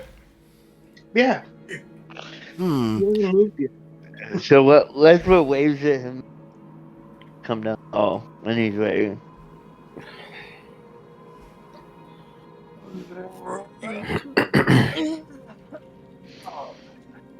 I switch back to my were form. Okay. So, everybody go ahead and position yourselves where you want to be. I mean, I think I'll stay where I am, just standing behind Lesra, hanging out. Standing behind the girl, dude. Damn. It's only because I like the way your hair smells. That's not creepy at all. I'm gonna stay close to the mirror. All right. Attacked by a monkey. When Cernan gets there, nothing happened. Nothing's happened at all. And I'm like, you gotta keep going, dude. Okay. Walk carefully. There's a pit trap. Cernan, move to your left a little bit, and by left I mean scoot your fucking chair. You're off camera. You gotta keep going forward a little bit. Oh, look what I found in the bottom of the can. So it's when you get there. It's when you get there. Okay, Craig, that Cernan, you feel this cold wind behind you, and that's when you turn around and you see yourself stepping out of this mirror, almost like a shadowy, veiled version of yourself. Foot after footstep, walks out and stands upright, looking directly into your face. Gives you a little wink and a smile. And everybody, I will say it's Lesra's turn because Olan got to do his, so I'll say Lesra, you get to go. And then Misty, and then Cernan, and then what's your full name? Is it Zavarius? Zavarius. Zavarius. I can't remember what I said my last name was going to be. So I'm going to cast Sacred Flame to get the DC is 16, like 16 dex. Does it pass? 16 does pass. Does it just automatically have dexterity? It actually does have dexterity. Okay, well then I'm going to attack it with my spiritual weapon. Still up. Because does 15 hit? Definitely. And then 13 magical force damage. Ooh. Whoo. Alright. It's looking rough. It is not looking good. For the spirit? Yep. Good. The other version of Cernan is definitely looking hurt. He blasts into it. And Misty, it's your turn. You're at the end of the hallway, and you see your friends just kind of taking turns, just, fucking some shit up. Yeah, I'll go ahead and move up again. All right. Misty, it's your friend. You see this, Is this yours? of this other figure that's here with Olan. 20 hits. 20 hits, and then alrighty. Let's see what Zeke. So that is that's pretty good. That's 10 for the first. How do you want to kill it? Oh, I don't even need my sneak attack, huh? No. I'm gonna roll it anyway, though. Yeah, go for it. So another 10, so 20. Oh, dude, you obliterate this thing. I'm just gonna kind of sneak over and reach out and kind of, I guess, try and shoot it, find some way to shoot it without hitting anybody else, I guess. And I'll run back. Got him! I'll go back here. All right. That's Misty, everyone. Ooh, she's skillful. And I will... Hey, girl, hey. Roll this. How do I center the map again? Because it went off. Double click. I did. Oh, there it goes. Okay. Yeah, I'm just moving it for the stream some too. To hide. All right. So in front of y'all is this large corridor. It goes off to the right and veers off at an angle. And then down going south, you see not one, not two, but what appears to be 3 doors in the south way, down this way. What would the party like to do? I'm moving everybody's vision back over here now. Well, I mean, I figured after seeing all that stuff happen, we'd still probably be making introductions at this point, at least. Well, most definitely. I mean, feel free. So, Giacomo would see Misty poof in and murk the fuck out of that last shadow spirit. And he would put a hand on Lesra's shoulder and Olan's shoulder and stand between the two of them with his legs crossed and tapping one of his feet. And he would say, "Well, I suppose your friends got a real show, Olan, and they see how we do. That is the Troll Skull crew." And I'll say, ooh, who's she? That's Misty. Really? Yeah, please, do you have anything of value on you? Hang on. Is she a sneaky gal? Very much so. Oh, maybe I can get it from her later. Whatever you want to do, that's on you, boo boo. That's on you. I'll get it back. Well, Olan, it seems you keep rather interesting company these days. I suppose you missed us. I did miss you all. I was actually quite worried for y'all. We had finals, and I hadn't heard anything back from you guys. So, Wait a minute. What?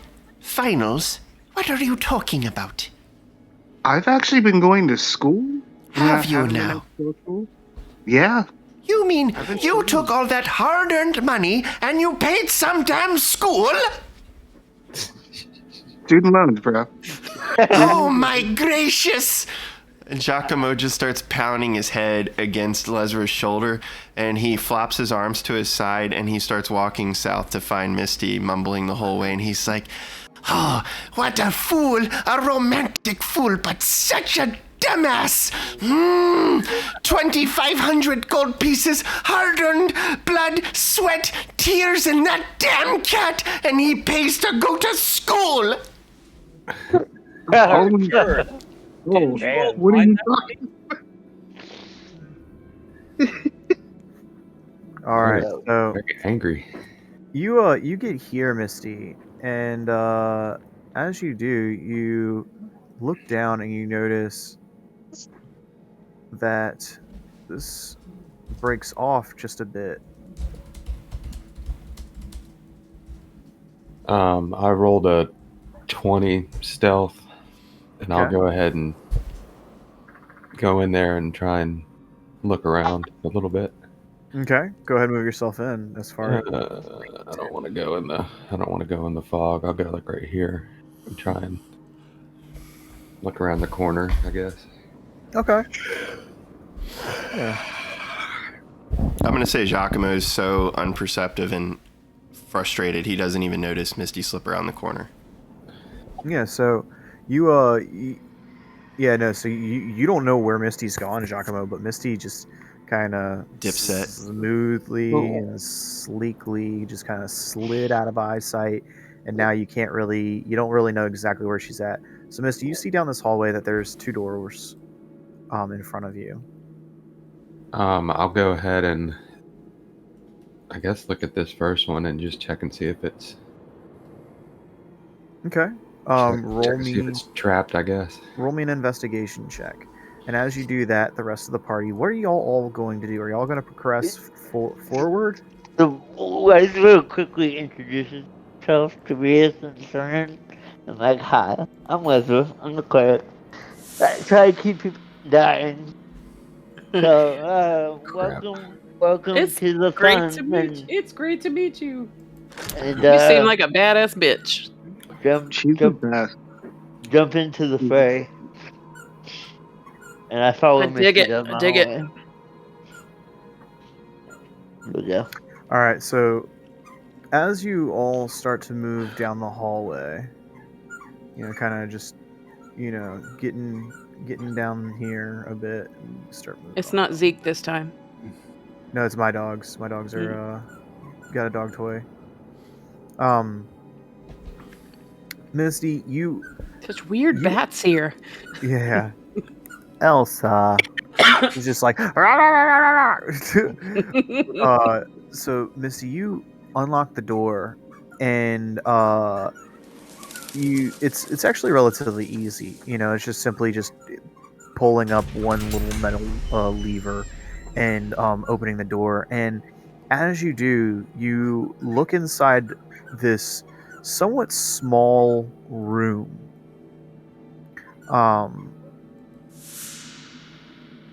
And you see the strangest fucking sight, dude. The strangest thing in the entire freaking world in this room. Uh-oh. There's what appears to be It's a red room.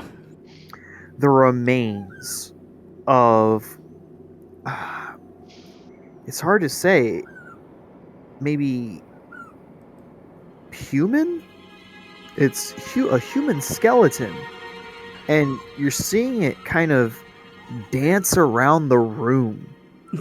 Kind of like it like hops from one area to another, dancing and singing, and it's just kind of moving about. And that's when you notice that its movements are very jerky, very blocky. And then that's when you see even more. In between each joint is like this strange binding of cloth and rope.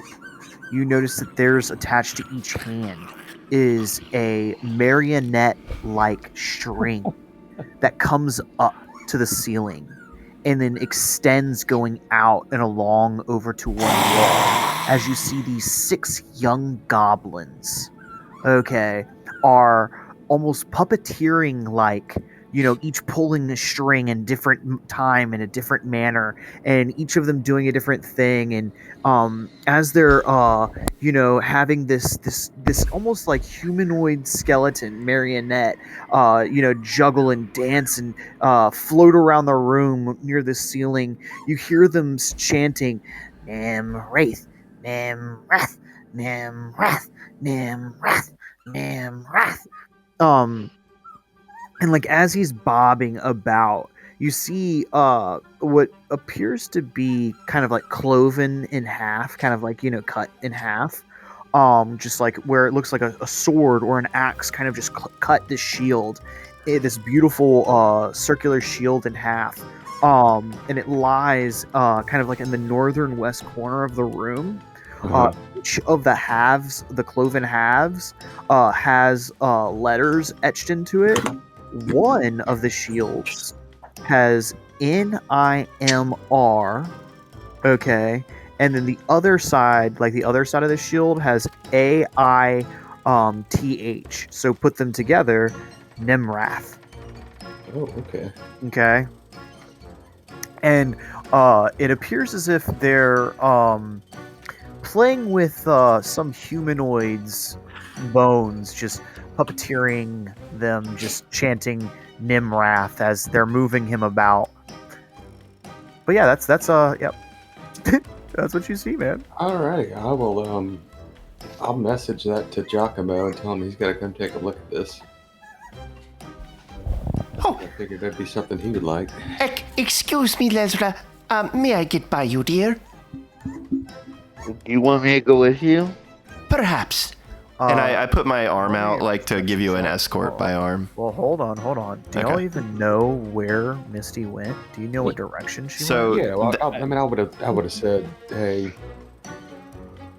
you know. Well, no, just to keep the game tightened up. Like, I do understand what DM is saying. So everybody was talking to the new people that showed up. Giacomo's passive perception's a 17, and I wasn't looking in your direction either. So if you rounded the corner with a 20 stealth, no one saw you round the corner. No one's gonna see you. So at this point, I get your message, but your message doesn't tell me where you are. Exactly. And so even the idea of like out of game Jason, playing Lesra saying, okay, we all follow. Like just to give you guys some insight on how these big mega dungeon modules run. Like really, even with Thomas, the fog of war is really important.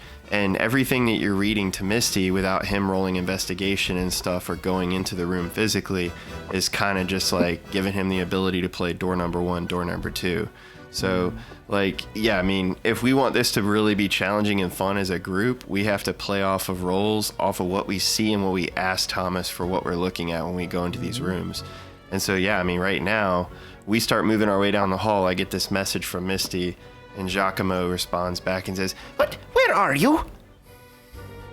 I would just like to say, take a pause real quick, and Ryan, add a point of inspiration to your character sheet, because what you just said is so mechanically true to everything, and it will seriously enhance the game if you play it up as a mindset of like, okay, this player has disappeared, where are they? And Misty is, well, mind you, Misty has dark vision as well, but there are players within our party that don't. So like Lesra has her shield, so we all want to stick nearby her, but like same thing with these rooms. Like we want to make sure that everybody's skill sets are uniquely able to interact with things, because Misty can sneak around and do a lot of good stuff that a rogue can do, but she could open a door that is completely magical and gets screwed herself because she can't roll Arcana and she can't investigate magical traps. So, this is a team effort. Like, sneak ahead and be stealthy definitely works, but like, I agree with Misty going ahead and scoping out danger, but I also think that like none of us have a clue where she went. Well, usually I stay like 25 to 30 feet behind her so I don't ruin her stealth. Yeah. And like, I just follow her because, Yeah. DM could have you roll perception to see if you would have noticed her walk off. I know Giacomo personally, just saying for roleplay's sake, was so befuddled I would not have noticed. Yeah, just could I get everybody to roll me a perception check just real quick? Okay. Sure. I was looking in Misty. Yeah, I rolled over 15. Well, all I was saying was that I guess I could have messaged and said, hey, I turned. Yeah, and if that's you still can. Sorry, I got a 9. Yeah, so realistically, see shit. Yeah, so like literally at this current moment, the only two people that could possibly see that haven't gotten rolls from would be Craig, Ryan, and David. Yeah. But, I gotta. but I mean, that's the whole reason that I usually follow 20 or 30 feet behind Misty is so that I don't break her stealth, but I can still see her. Yeah. Well, in this circumstance, No, while y'all were all communicating and whatnot, you know, I'm just gonna say Misty, sends you a message and lets you know, hey, take this like turn, so Hook a left. that way at least, like take your first left. Like we're just gonna, say that, but from here on out, let's play with the idea that, no one knows if something happens, if something's going on. If I there's got Yeah. you. I was just gonna say. I mean, I would have. I think that I would have said, "Hey, I went down this I hallway. went down this hallway, and you got to come check this out because it's nuts." Yeah. No, and I'm sorry. I don't mean to distract from the game, but yeah. So Giacomo then would, like Would it I be said, okay if we all take a break here in like 5 minutes? perfect. Yeah. Do we want to do a 10-minute break? Is that okay? Well, it's 10 o'clock now. I mean, 9 o'clock now. Do we want to just cut it now at 9 and do a 5-10 minute break? I'm cool with that. Yeah, that's fine. All right. Is Sonata, Limey, are y'all okay with that, David? Quick Taking break, a break? grab snacks, grab a drink, Yeah. and then pick Yeah, up with yeah, room yeah. 23A. Because I literally Yeah. ran out of liquids like an hour ago. Oh no, absolutely. Get a snack. Yeah, go get a nice soda. All right, everybody. So yeah, we're gonna take a 10. Let's take a 10-minute break. For everybody that's tuning in and watching, thank you so much. We're gonna take a short little break, maybe run some ads. So please don't go anywhere. Hang out with us. Thank you so much, and see you soon. Be right back. Enjoy my 5 head. All right, I'll be right back, guys.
it went.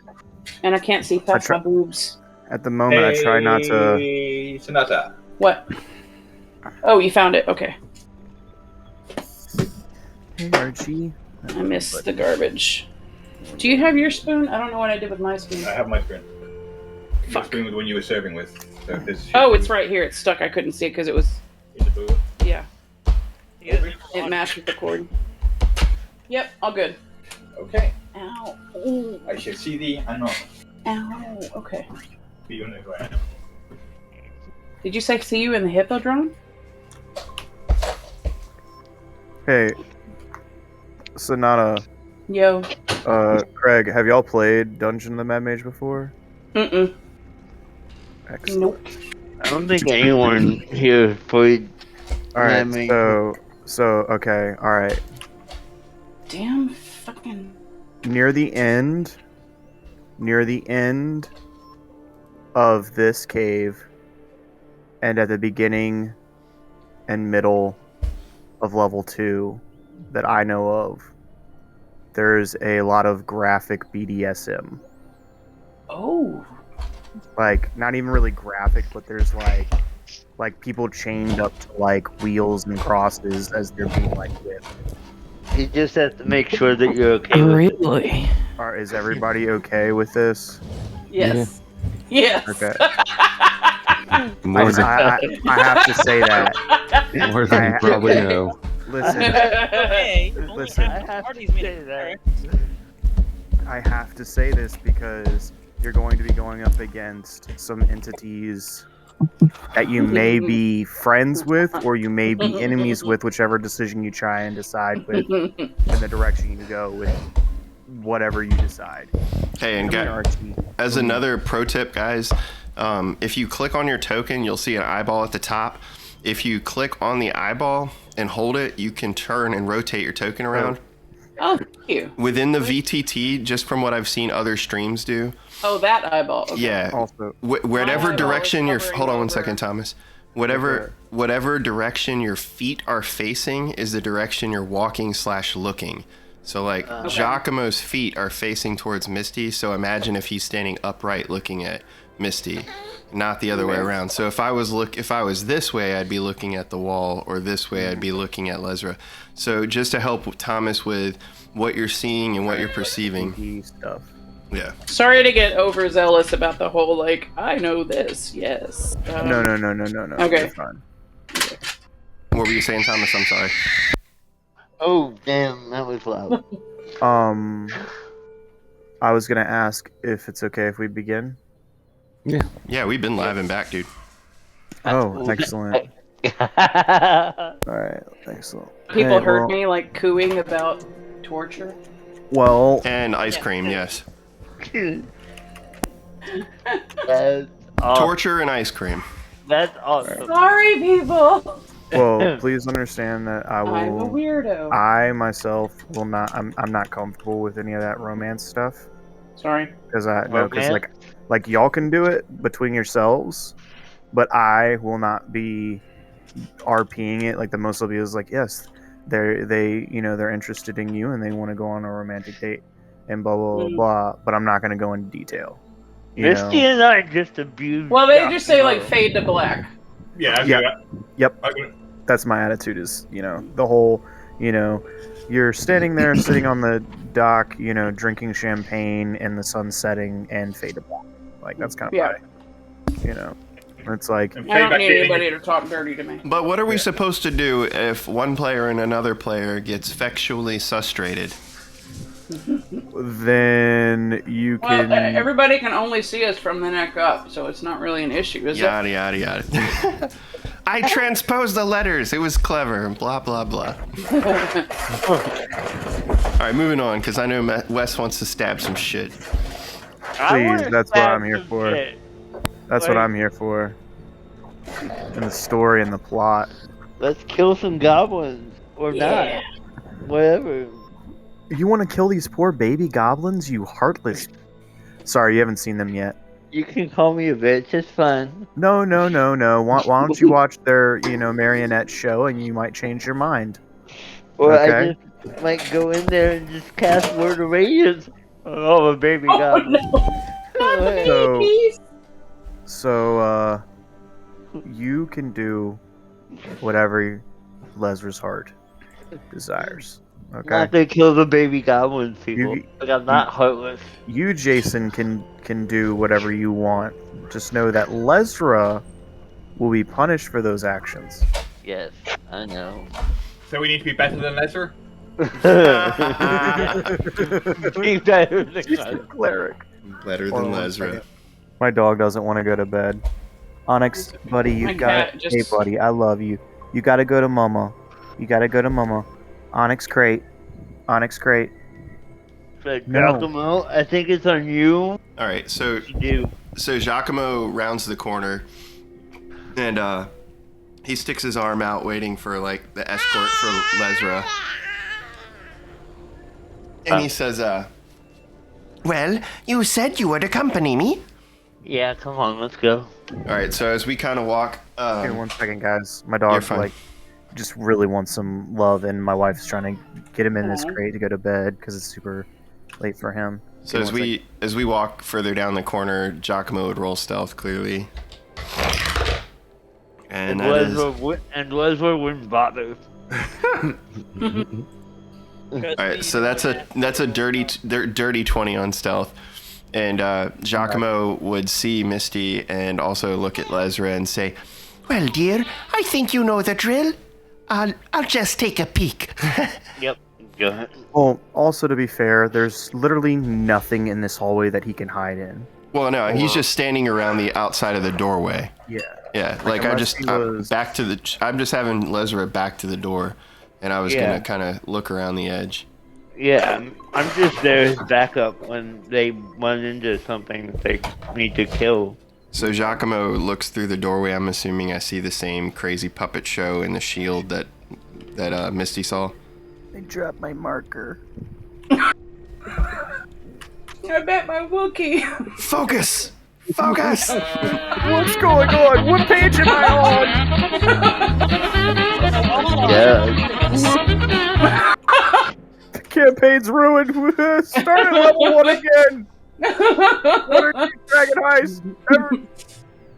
Yeah, babe. I'm gonna kill all of you. All of you. I'm okay, baby. My dog's like, he's talking in a weird voice. I've never heard him talk like that before. What's going on? So She's like, I need my fluffy. My fluffy things. All right. Is So- the rest of our members? Alright. yeah, So you guys, look- we're at 9:30. We got a game in, so we, Look. You look into room 223, right? Yep. Like 23A, and you see 6 baby goblins, like marionette style, yeah. just dancing this human skeleton around. And then he hasn't gotten to 23B yet, because I mean, of course, if there's an A, there's going to be a B, right? So you notice that it's unlocked, Misty. Mhm. Okay, and it's slightly ajar. Okay. I will roll a stealth check and see what if it actually rolls. Come on. So while I'm waiting on Misty's, oh, good. 14. That's awesome, dude. So I'll try and, I guess, slowly. Well, yeah. I guess slowly try and peek in and just see if I can see anything. Okay. I guess I want to check for. You said it's open. Yep. Give me 1 second. Oh, okay, that's it. I want to. I'm drawing something on the map real fast. Okay, I was gonna check for traps All right, we're good. too. All right, go ahead. What is that again? That's a. You're checking for Investigation. traps. Well, Yeah. your sleight of hand, and then there's an investigation. Well, to look for traps is perception. Okay, to look for it, then to like figure out the mechanics of Yeah, it. yeah. Talk about yeah. this is investigation. Ryan brought Let's see that if up. I can- It was a very good point, and I really do appreciate you bringing that up. God, Good, sir. so freaking slow. 9. I probably don't see anything. Okay. Yeah, but what was your stealth again? 14. 14. So you slide into this room. Give me a second. Let me roll.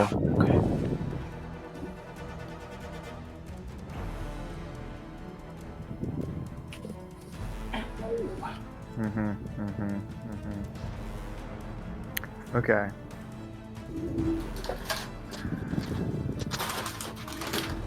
So while Misty's getting ready to edge her way into this other doorway, Giacomo, with his stealth still being the dirty 20 it was, he steps back towards Lesra and Shuchi, and he sticks his big awkward head between their shoulders and peers down past the hallway towards Olan and his two new friends.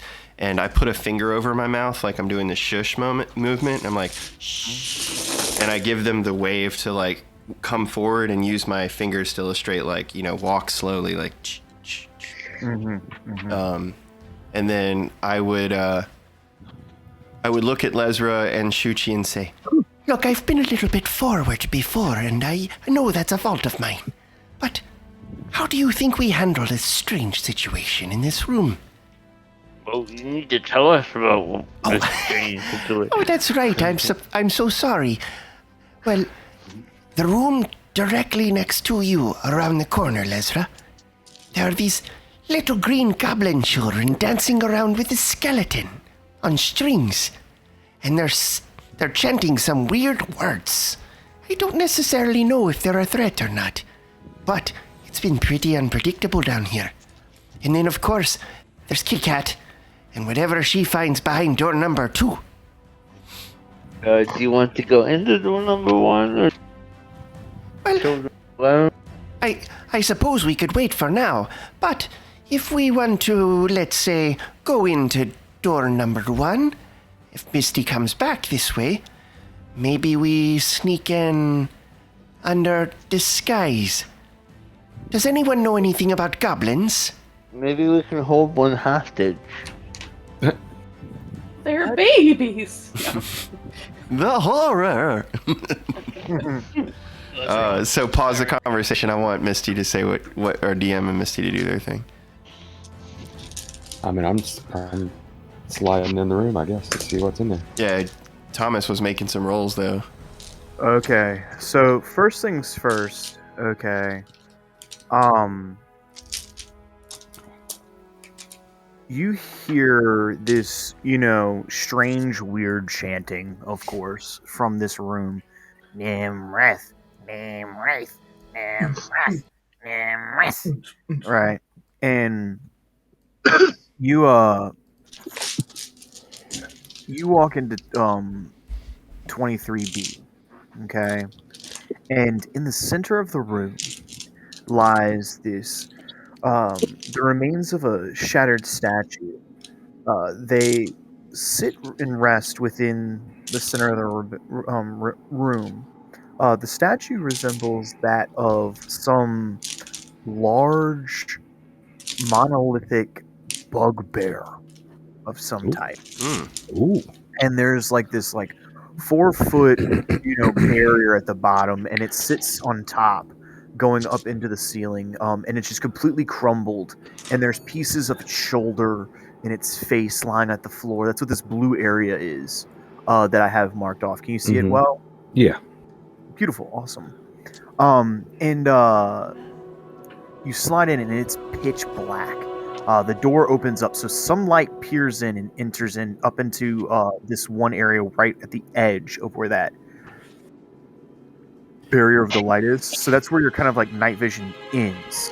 Okay. All right. And so you can't see anything past that yellow because of the light. Okay. Now, it's only because of the light, because you're basically effectively using candlelight. Not candlelight, but torchlight, and right. a form of light would be knocking out your essential night, your dark vision. Right. So you look around and you see this, and it's kind of lightly illuminating the room, kind of cascading a bit of shadow. Your eyes are kind of trying to adjust, and it's hard to see in the room. where are you going to move to? Um, What are you going to do? You see all the way down here too. yeah. You know, when you look back at the 23A, you can see that there's a bit of a crossover and something might be leading down in here. Maybe you're thinking.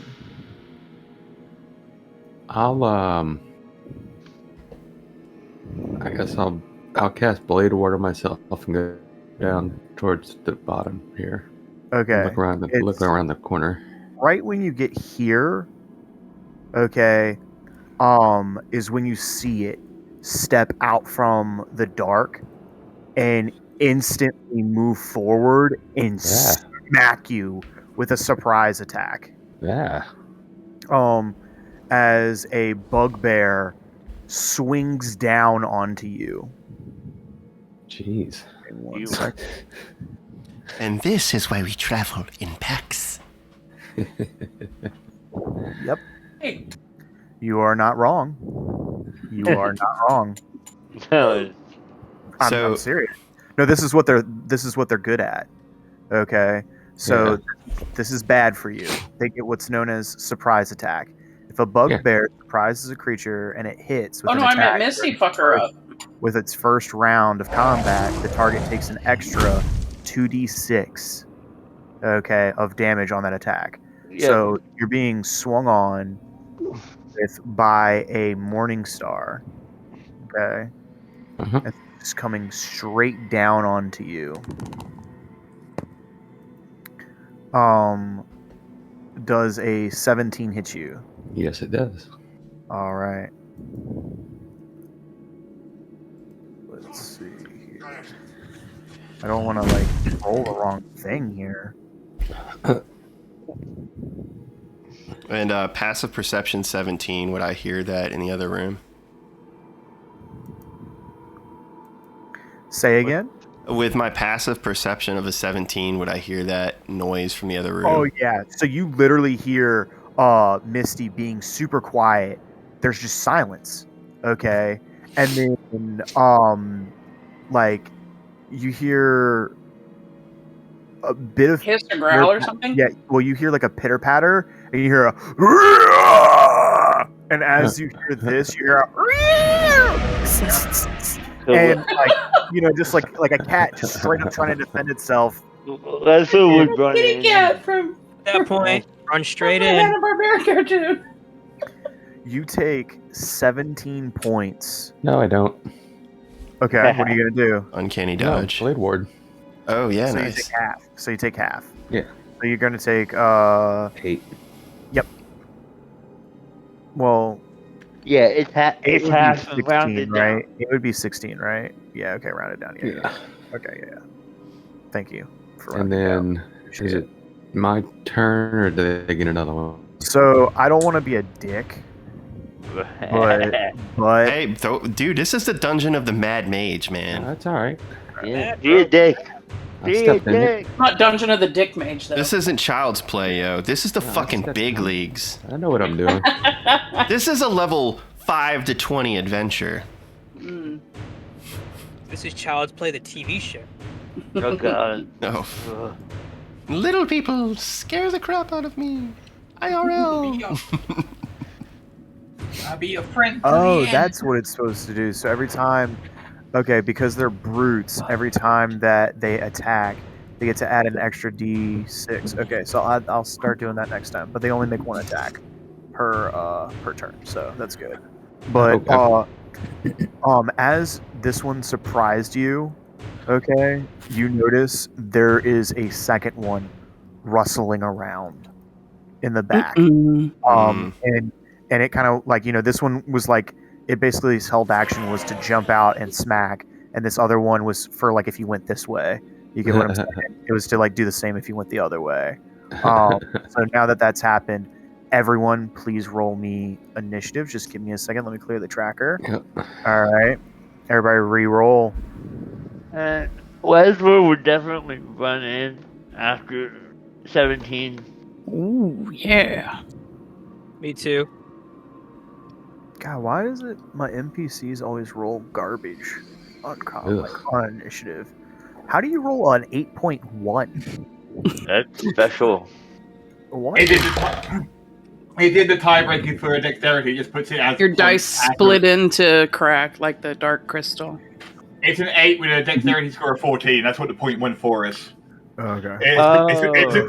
It's a tiebreaker. That's smart. I like Okay, that. that's creative. I like that. Well, and How do you have a What's minus 1 initiative? Because She she's has not minus dexterity. dexterity. Yeah. Because I'm slow for my armor. I Lesnar, spent all my no, points in no. intelligence and charm. Lesnar, no. You don't get to What? move What? yet. What? Hey, I would have run in after Misty screamed. Nope, not yet. Once that happens, once the surprise round happens, we go into initiative. I go before. Cernan. Yes. Yeah, you'll probably go before. Yeah. Giacomo is not in the initiative tracker, but I got a 6.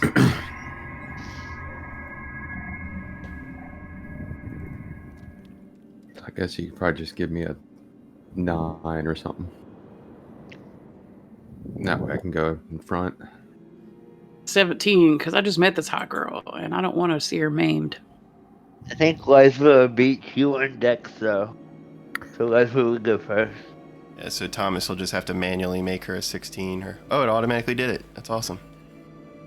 That is cool. Olan Reese is a what? Got a what? I got a 17. Ooh. What's your Dex? My dex is a. Where is my dex? Well, I can check your stats real quick. 14. My Dex is a 14. What were we doing? Dex this time. Roll off. Roll off. Oh, wait. Everybody that got a 17 does a roll off? Well, if everything dies, like if you're yeah, like we both beat you on dexterity, so you're below us.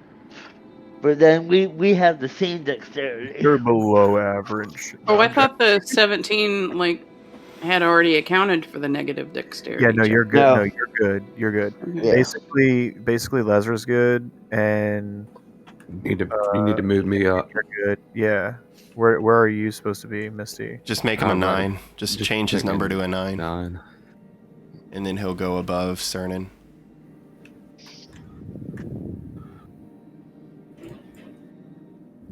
And let's let it roll. Wait, who's All right. first? Yeah. I mean, you and Olan have to roll your d20s to see who goes first, technically. Okay. I'm gonna roll physical damage. That's fair. I should have rolled a physical die because I got an 18. No. Honestly, no. Honestly, no. What? Well, you just said a 6. No, I really don't like this. Because I really wanted y'all to roll digital dice so that way I could at least see it. Know that I can roll. Don't you physical. trust us? No. I'll roll a digital dice. Lesra isn't Misty, okay? I barely even trust you in a world created by, like, the creators of Dungeons and Dragons. Why would I trust you with a dice roll? Can someone tell me what? Can somebody tell me what I just rolled digitally? You got a 10. I'm autistic. Okay. I can't lie. I trust y'all to make mistakes and me to have to dig you out of them. Well, what did Olan roll? Sounds like a plan. Hey, Olan. I got a on my dice. I got a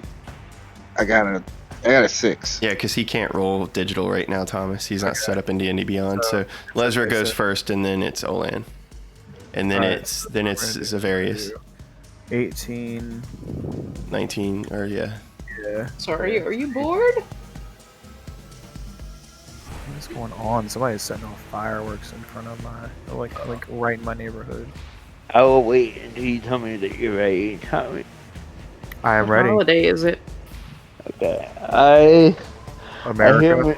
I hear Misty, and I burst into the room, but I stay in the corners. Okay. Like about here. All right. Roll me a perception check, because they are hiding. They are hiding. Even the one that just attacked Misty. Not that one. Okay. But there is one hiding. Like there is one. Like he's just like, we're gonna kill somebody today. Okay, I got a 26. Yeah, you spot this dumbass just chilling here. You know, just hanging out right here. This guy will not survive to see tomorrow. Let's just put it that way. Okay.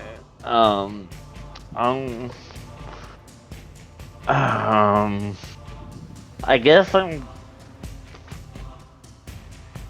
just gonna cast Toll the Dead, because they probably don't have great wisdom.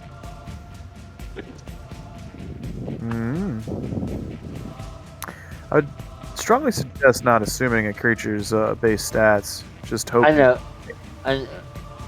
I don't. I have no idea. But I mean, Just remember, like the way of Cobra Kai: strike first, strike hard. Oh lordy day. oh, man, I've been meaning to watch season 4. So Anyway, good. So good. it doesn't really matter. Okay, I'll cast Sacred Flame. It's a DC 16 deck. Oh geez. Okay. So it's a 3. Okay. And that's with its +2. Roll a 1. Damn. Hey, these bugbears went to community college. Give them some slack. Okay, well, it's only 7 damage, so Alright. Yeah, it's not the end of the world. It's the end of his life. And I'm joking. It's the end of the world as we Stop. Well, you don't get dinged if you sing it, right? Only if you play No, it. you do. Okay, No. DM, do I still have... Wait, really? Oh, that's so No, yeah, sad. it's like Wes said, it has to be more than 10 seconds. It has to be more than 10 seconds. Do I still have my spiritual weapon, or has it been too long? It's been too Who's long. coughing, and are you okay? Okay, Yeah. well, I'm not gonna burn another spell slot to cast another spiritual weapon, so... The reason why I'm stating that it's been so long is because It's you okay. all carried the conversation in the hallway for like a couple of minutes, and you got into another fight. It's... Hey, You know, it was like the meetup in the hallway. Y'all are like, "Watch out, one at a time." And you're like, "Okay," and then you go one at a time, and then so you get your fight, and then you have your your conversation. it's and okay. It was just a question, because like, I should've- learned... What I Yeah. should have done is let you use it in the fight with the You other did. shadows. Yeah, I used it in the fight with the other shadow. Okay. Yeah, no, it was there.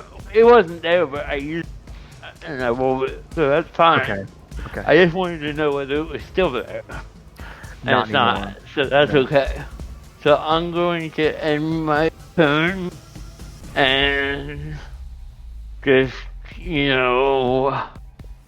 because that was my action. I mean, and- you just moved in there. That's 5, 10, 15, 20. So you've got 10 more feet. Do you want to move up to the first bugbear here, or do you want to move up to the second here? Well, I actually want to stay out of the range. I understand. All right, I'm going to just chill right here. that's perfectly fine. All right, so we're gonna move up to Olan Reese. Olan, Ryan, it's your turn. What is Olan gonna do?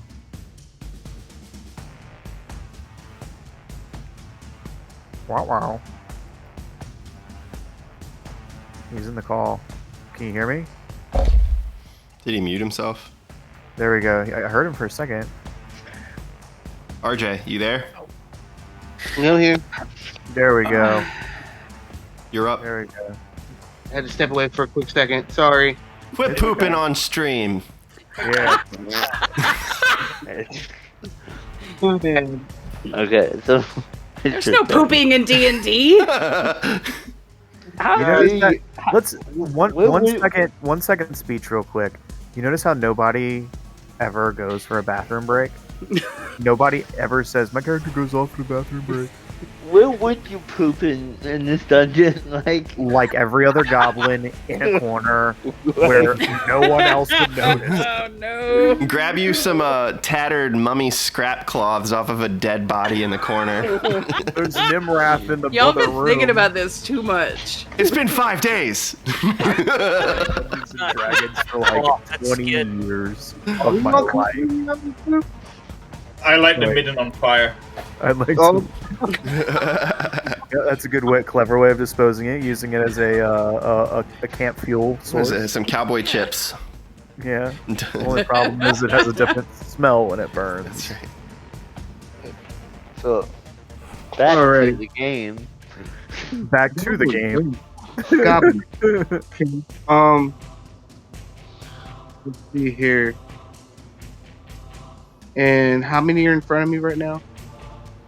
Well, there's no enemies in front of you now. You're in a hallway behind Shuchi and me. Yes. And so you heard. Or if you're not looking at the map, Thomas can describe it to you if you stepped away from your computer. So in front of you lies a door to the right, which leads to the goblins playing with the skeletons. There's the door in front of you, which is. Sorry, I had to cough. Bless you. That's approximately 40, no, 10, 20, 30.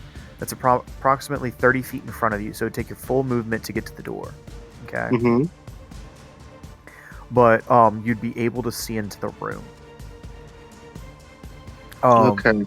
Each block that everybody can see is, like on the map, is technically supposed to be 10 feet. So I could say, well, I'll say 5, 10, 15, Alright, so my movement is say you Can I get do a to quick the dash? door. So I'm going to say you get right beside Lesra. Lesra is directly in front of you. You've walked into this room that's approximately 30 by 40 feet wide. Mm-hmm. In the center of the room is a statue that has crumbled and fallen apart. And a 4-foot pedestal still remains.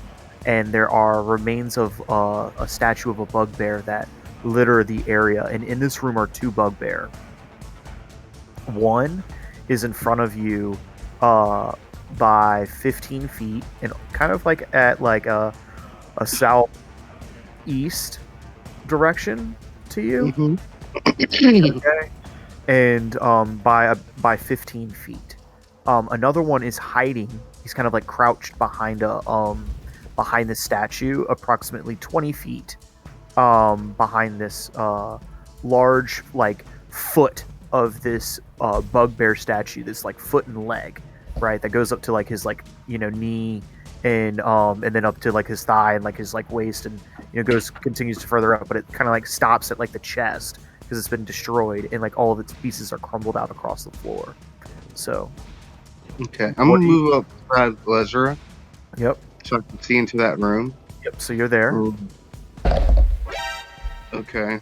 Now, does the hidden bugbear, can they see us?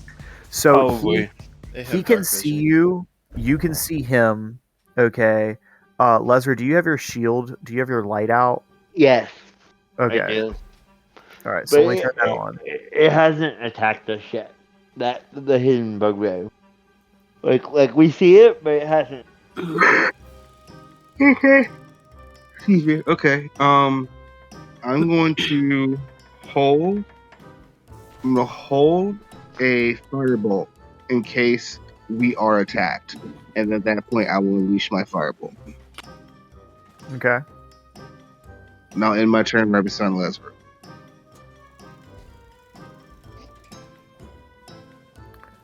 All right. Let me just double check something real quick. Why is that not working for Lesra? Whatever. Maybe Lesra has to change it. I don't know. But no worries. So hold on. Which did you attack one of them, Ryan? No. He declared a held action. Okay. And what's your held action again? I'm sorry. Firebolt. Holding fire. Which one, or what is your declared action going to state? Like if one of them comes at you? If one of them comes to attack one of us, then I'm just unleashing my firebolt. You already see that one of them is attacking Thank Misty. Attacking? Okay, then in that case, I'll just throw my one at the one that is attacking. Okay. And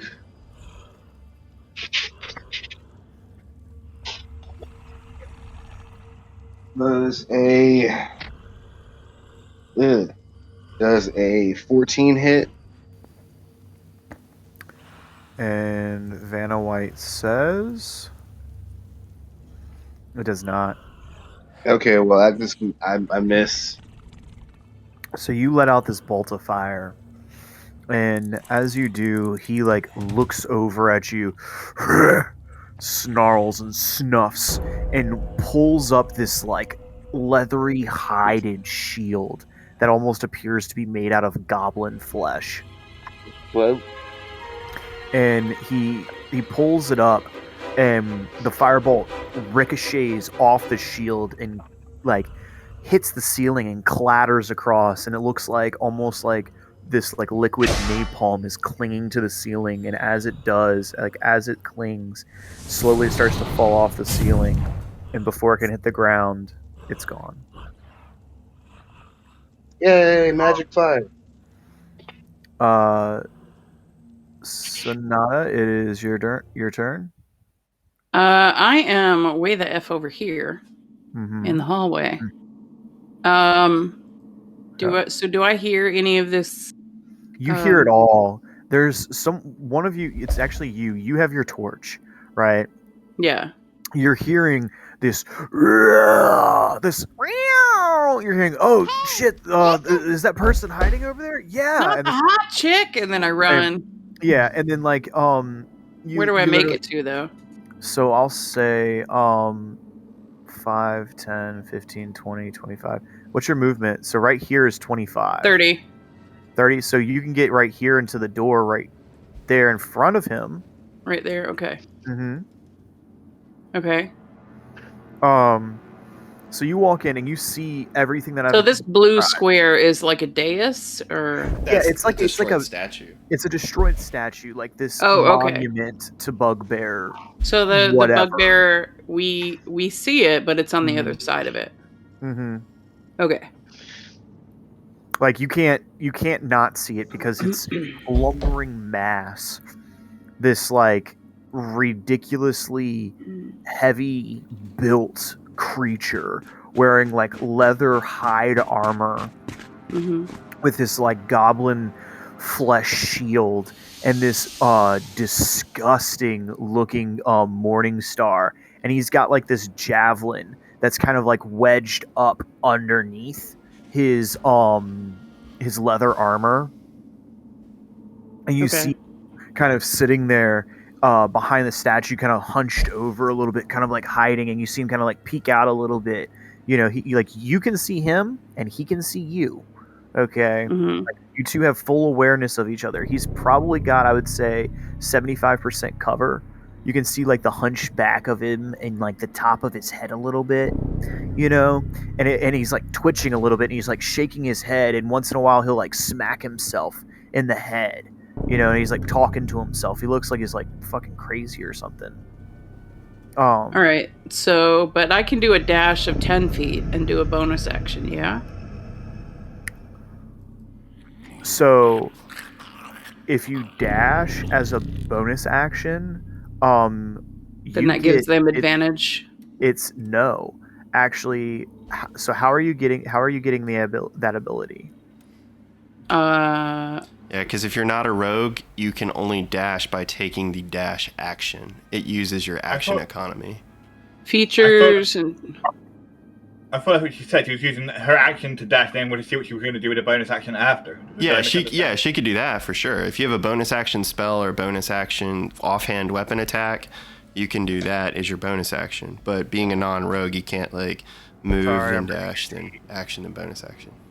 Well, no, I thought it was like a feature and trait thing. But do you have that trait? Oh. Yeah, I mean, with you... Oh, Charger. When you use your action to dash and move at least 10 feet in a straight line immediately before taking a bonus action, you can choose between making one melee attack, adding a +5 bonus to the attack's damage roll and hit. Yeah, then that would definitely do what you're trying to do. Push the target up to 10 feet away from you if you choose to shove and succeeded. Yeah, that would totally work for what you're trying to do. Because you're trying to push the bugbear in the black ring away from Misty. That's really cool.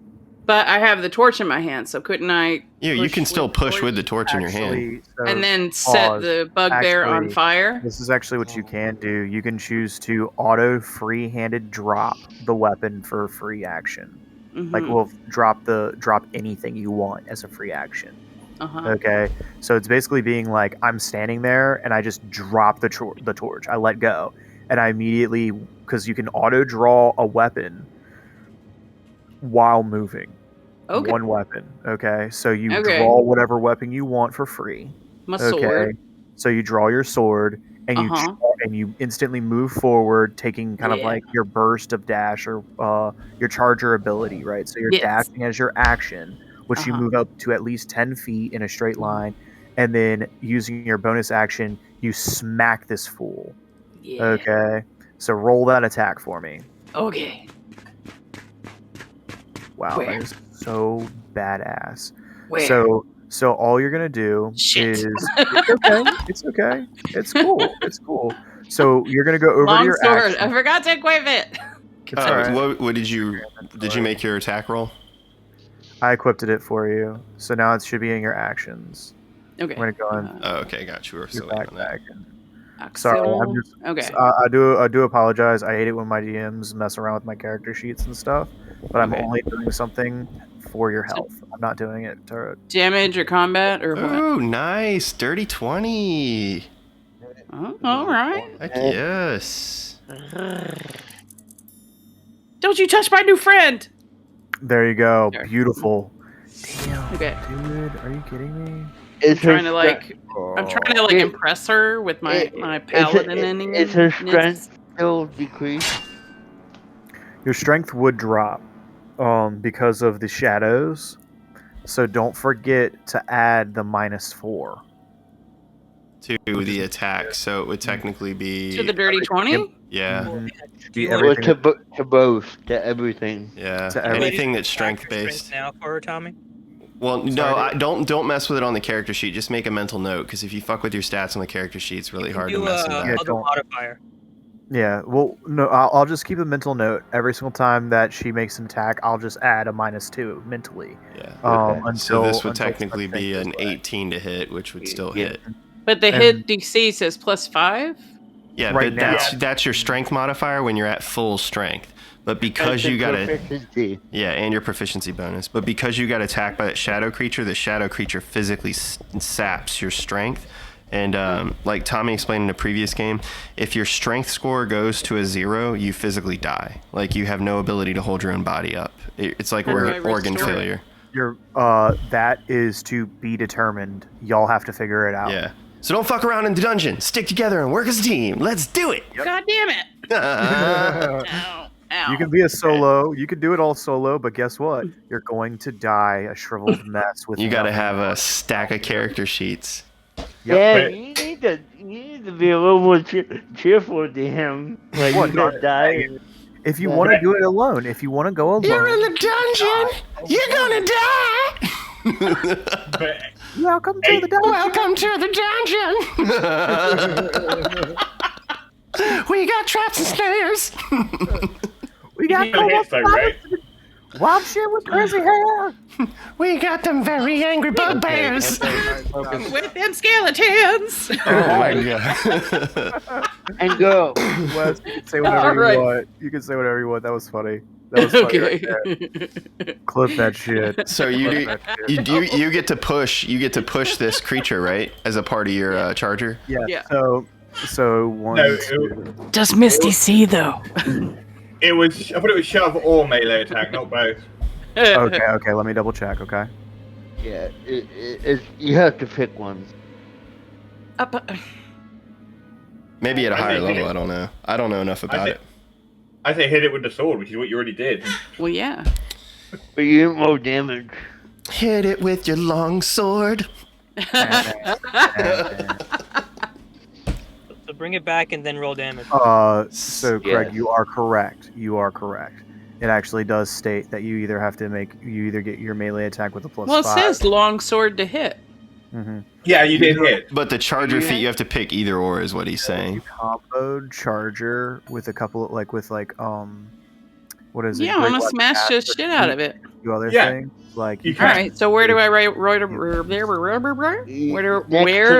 Next to the sword, roll the damage. Yeah, it'll say 1d6 plus whatever. Or So 2d6, I think. So you're just smashing them. All right. Okay. I where love it when is people do this. Inventory. Where do I put? Okay. No, go to act. Yeah, go. Actions.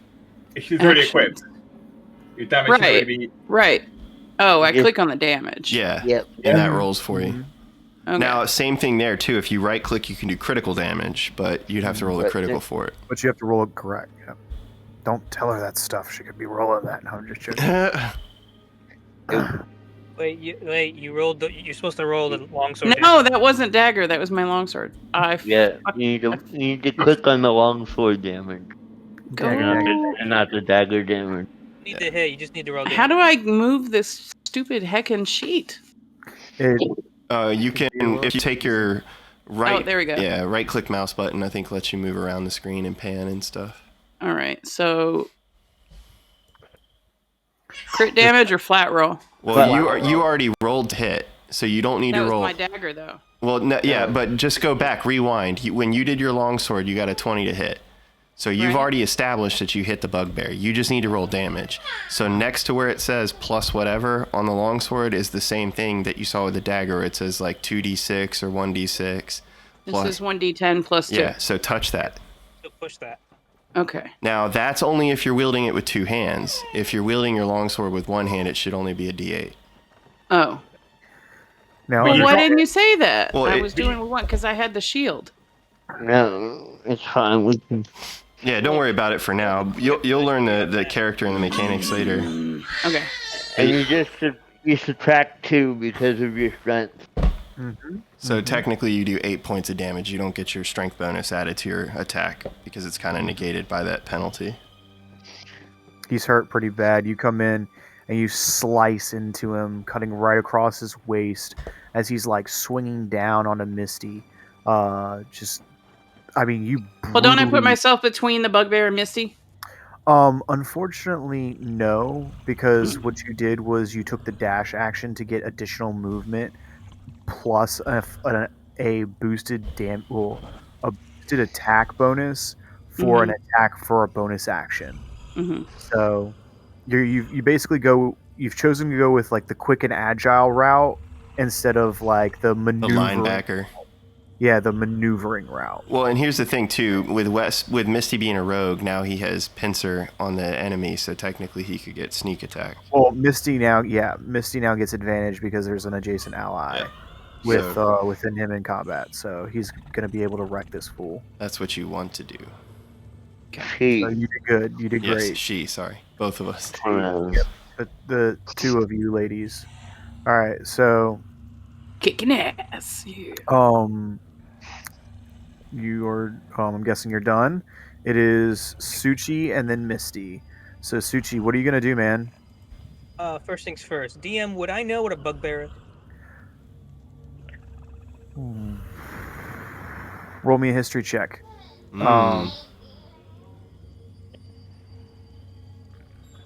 Yes, you would, because it was bugbears and goblins that snatched and ate your arm. Oh shit.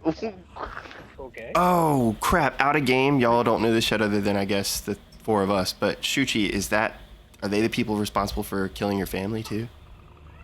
No. Okay, sorry. Yeah, I'm waiting on one of David's beautiful backstory booklets he gives. Oh yeah. Love his backstory booklets. Yep. His props, his game props. I'm just here to level up, so if you want to know. Right, I go full movement. I get in. I get it over here, and I just look at him. Just you, because I just I don't like bugbears. They're not real bears, man. Freaking liars. No, bugbears are actually goblinoids. Yeah. Freaking liars. Call yourself a bear. They just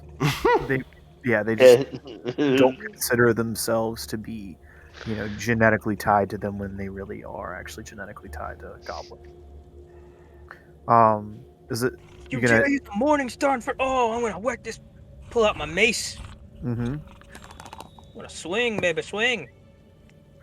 Nice. Swing better. That hits. I haven't rolled anything.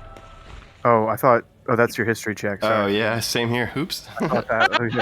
I was like 21, badass. Hard, like. Really hitting Oh the yeah, base. okay, nice. There we go. Yeah, Heck nice. yeah, bro. That's really good. But doesn't Alright. Suchi still have a strength curse on him? I do. I think it was like just a. What was it, like a 2? It was a 3. Okay, so it's just a -1 for this penalty. Yeah, So it's just I already set it in my thing. It's automatic. Okay, cool. Nice. Because I have to change it whenever I turn to a bear, anyways. Yep. Swing again. Nice. 10 Is points that of bludgeoning. Damn, dude. You slam into him with your mace into like the wound that was made before, the big cut into like the side. You slam in with the mace and it causes the bugbear to crinkle over and grab its waist as blood starts to pour from the wound, and it like looks up at you, and that's when you take your mace and you just crack it right across its lower jaw, shattering the bone and dislocating it, causing it to go slack. It starts to wobble and it backs up and it slams its back into the base of this statue. And it's standing on its 2 toes, just barely keeping itself up, and it's just shaking its face, just shaking its mouth. You see its one eye is kind of like literally looking up in one direction, like off in one direction. Okay. And one of its eyes is looking straight ahead, and it's not.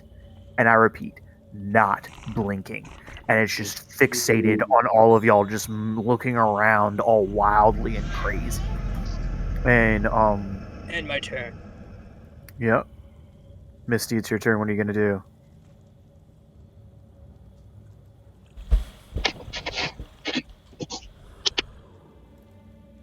You run away. It's gonna make an attack of opportunity against you.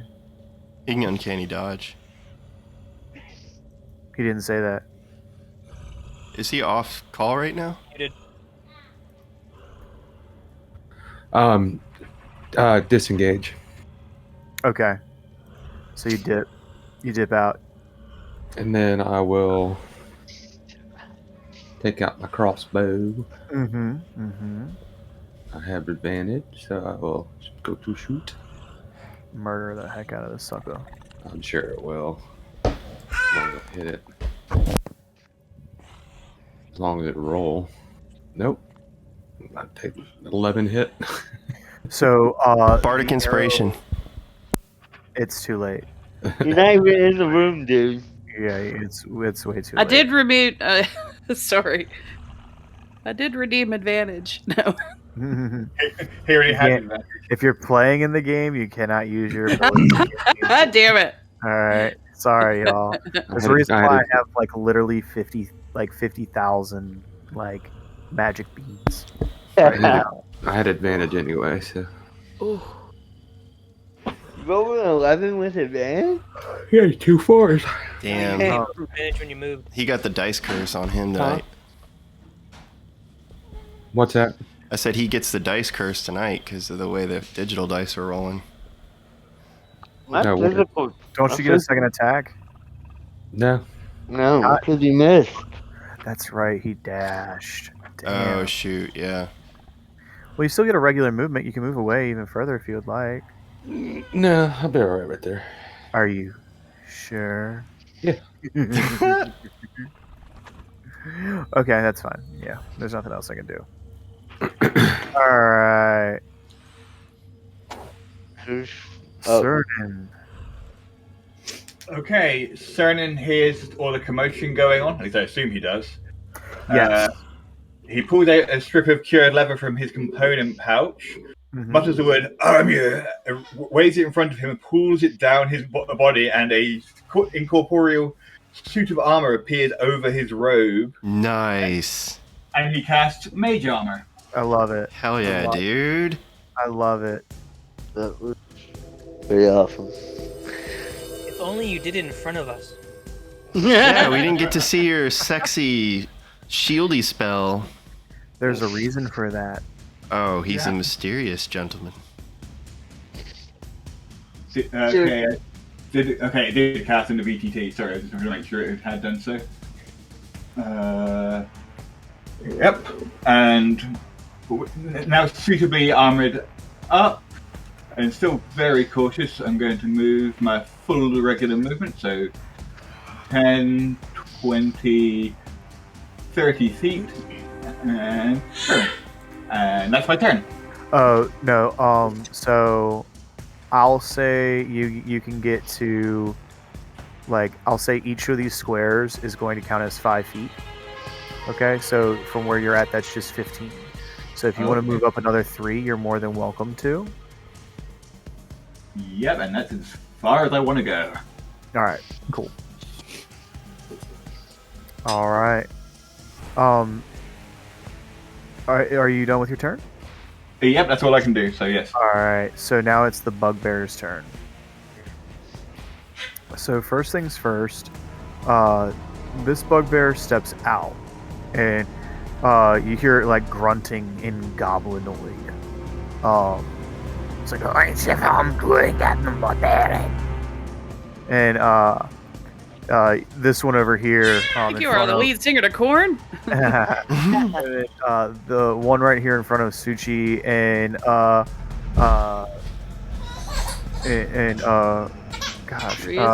Rias. Sorry, I'm trying not to say it. I'm not trying to say it incorrectly because I don't want to say Rias. Like, you know what I'm saying? Like, I want to say it correctly every time. So I just gotta sit down and practice it over and over again. Yeah, her name is Rias, and she dances in the sand.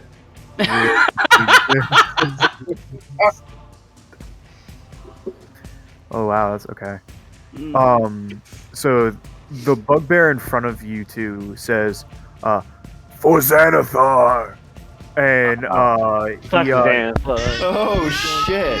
Swing onto Rias. Can I parry? Yeah. Then I parry. All right, so roll your roll. What do I roll? Okay. Well, so wait, is that physically an ability you have to do? No, I just know that when you're fighting, you can parry. No, so you'd have to parry. Yeah, it has to be reaction. Like you'd have to throw up shield or something. Oh, okay. That's what the AC represents. Is you I can dash. I can dodge. No. Under reaction. There's nothing you can do. Yeah. So like hubby, like reaction. Yeah, like hubby was saying. Basically, I just have opportunity attack. Yeah, your armor class automatically, that number automatically accounts for the flavor of your character dodging or parrying an attack. Stand there and take it, bonk. Yep. Paladins basically have no reaction. Well, the so DM is looking at your character sheet. Yes. Oh no! Hear me. So. Tommy. Yes. RPD. Reaction, protection, disadvantage. Badass, bro. That's what? His fighter has the protection ability, and so as a reaction, he's using protection on you. David, can I just say something? It's in the chat. If you look, Sonata, on the game log chat on the side. Yeah. You frustrate me. It was the most basic fighter move I could take. Strategies. Awesome. What? Like, David. I'm gonna air fist bump you. David. But still keep my eye on the bear. You have really frustrated me. Okay. Have more archers, bro. I can't do anything. Okay. I wish I had a surprise attack. Please hit. Nope. So just being rocked, this bugbear right here is just so obliterated. His eye it can't even lock onto anybody. The one good eye that's still going is starting to blood clot over and starting to turn red, like it's filling up with blood, and like its tongue is just dangling and Reach up and like squish it like a grape. It's nasty, like snot's rolling down its face. It's losing facial like motion, and there's nothing that this guy can do. He's just wobbling to and fro, swinging wildly, trying to survive. But this other bugbear over here is going to make an attempt at Lesra. Lesra has a reaction, so they roll high. Okay, so it's swinging. Hopefully, don't miss. Can I start rolling normal Coming dice? for me, you better come correct. Dude, it swings wildly. Just just out of rage. It seems like this one might be like fucking crazy or something. You don't know what it's called. But like it swings this massive morning star, and it screams in your face, "For Xanathar!" Fuck you, Xanathar. Yeah. Okay.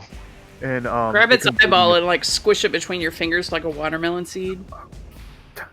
What does it roll? I mean, it rolled a 6.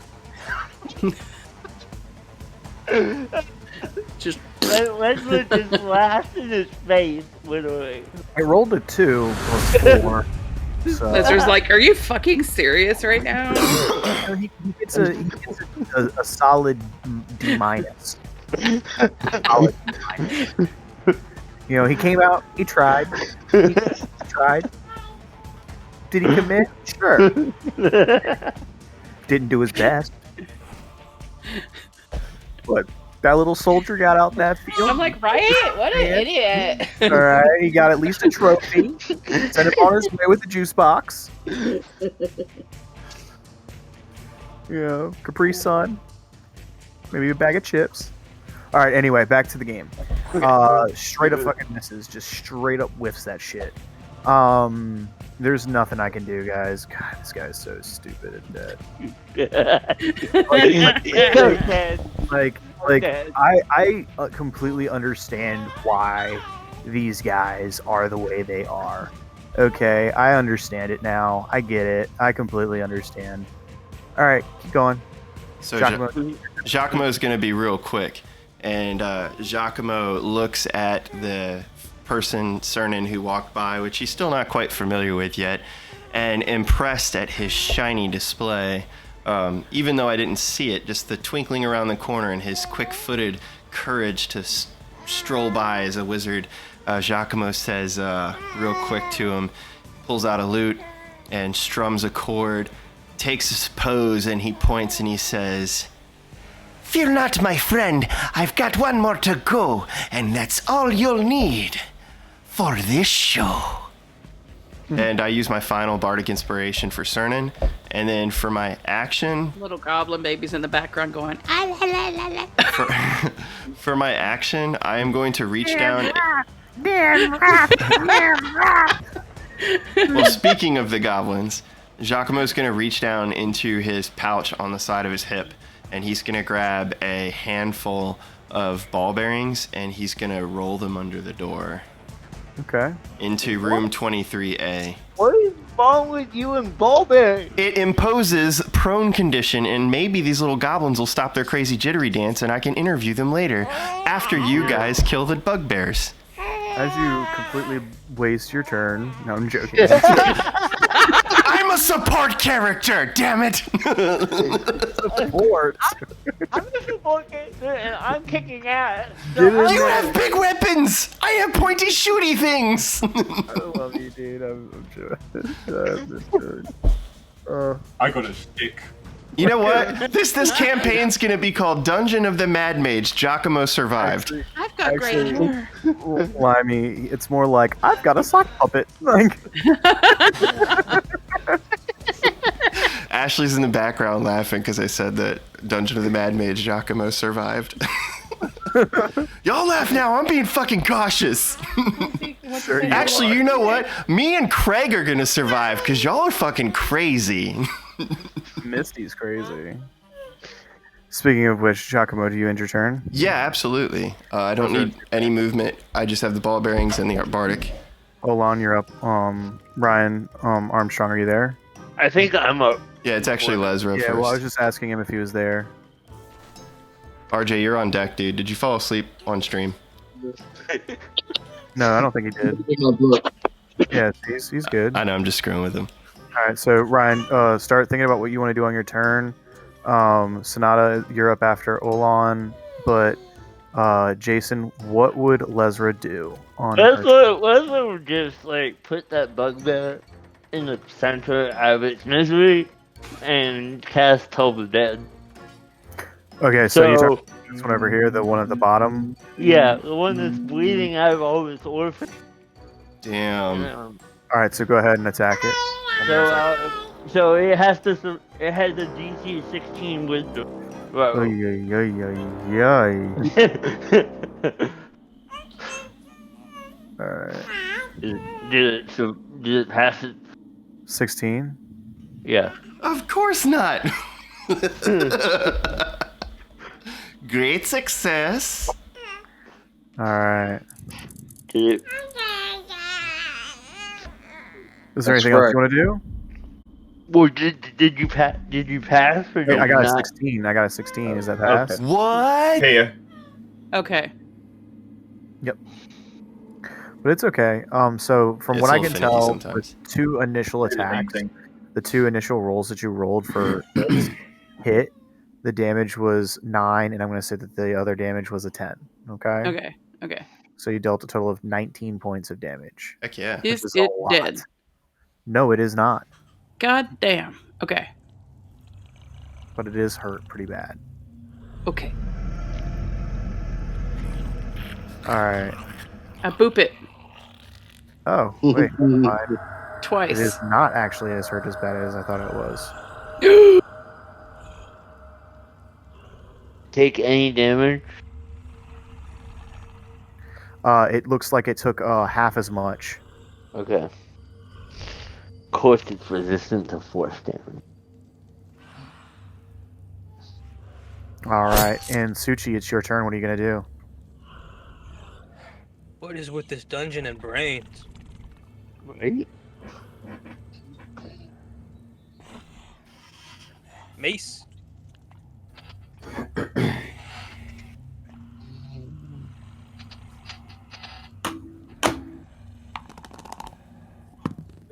Okay. 14 points of bludgeoning. Alright. Nicely done. Alright. My turn.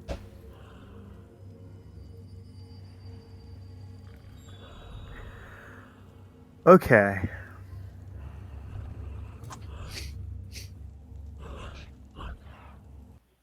So this is going to be fun. So first things first. I need...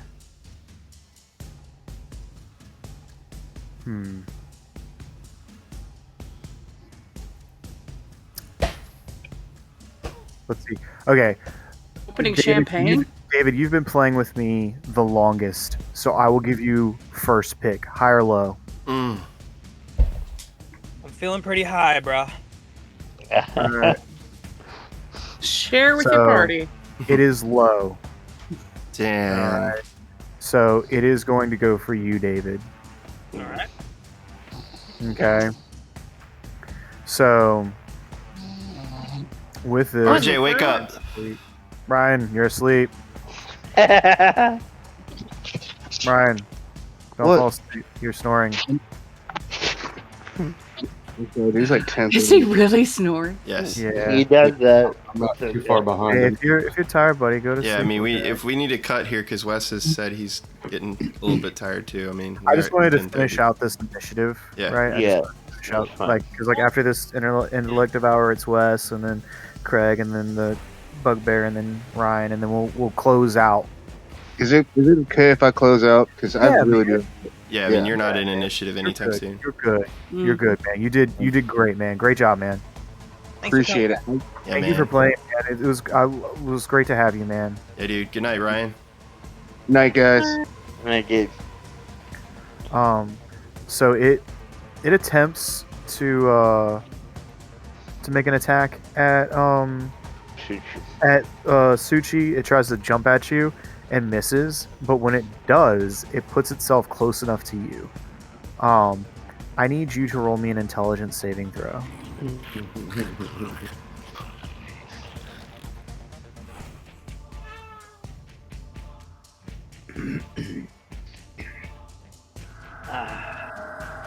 Okay. It's a 9.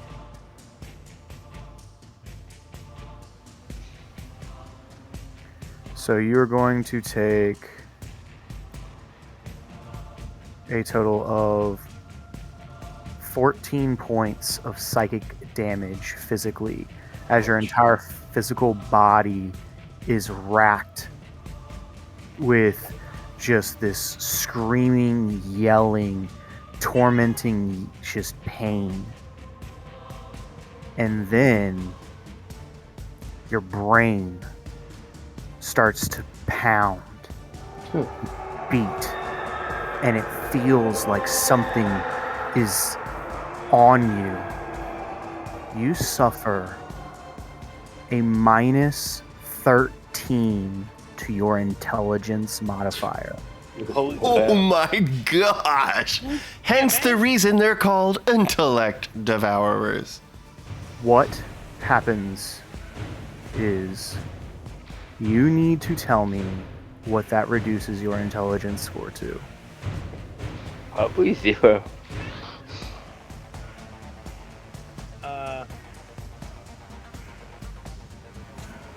Don't forget about your bardic inspiration.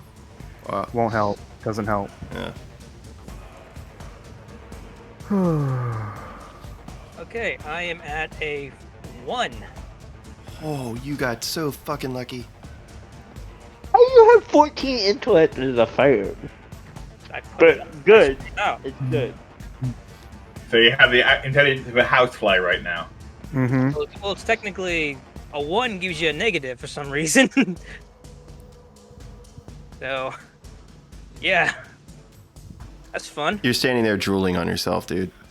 Yeah, You don't even know the who most you can are. do is- yeah, the most you can do is stand up. So you are stunned. Okay. Well, you would be stunned. Okay, but you have at least 1 intelligence point. Okay. Now, hold on.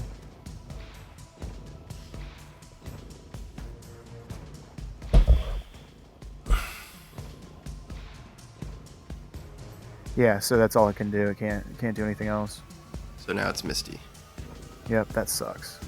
And Cernan, you're on deck after Misty. Doesn't suck for.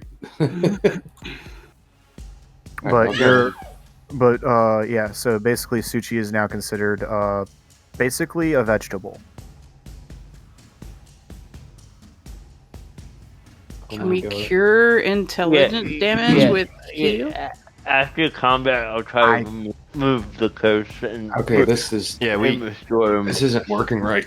Cause I rolled the exact same thing last time. Yeah, it did the same thing to David that it did. It did. So You go ahead and roll. got, you got stones, man? Yeah, I got a 26 to hit. Oh most yeah, definitely. dude. Roll them clicky clackies. Let's see. And I think you would have the advantage in the sneak attack, right? Oh yeah, I got sneak attack. Oh yes! Man, I'm so mad that this did not.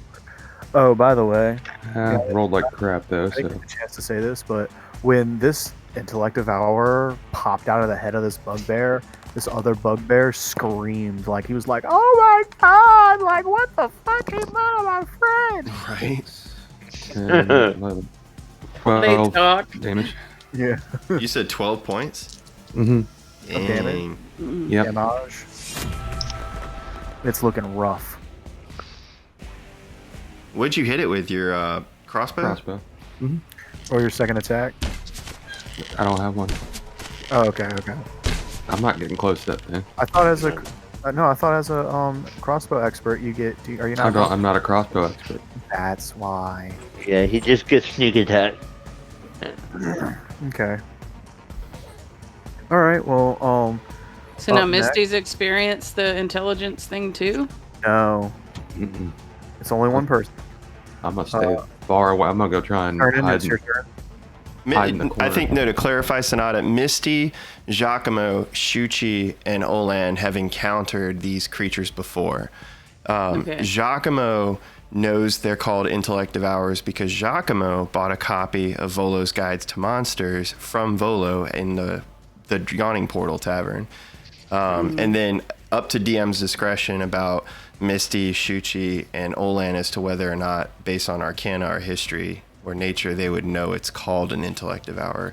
But none of us know about the intellect sapping effect. Like, I don't know that even by the book, and neither do the other ones. So Okay. what's happened to Shuchi is new to all of us.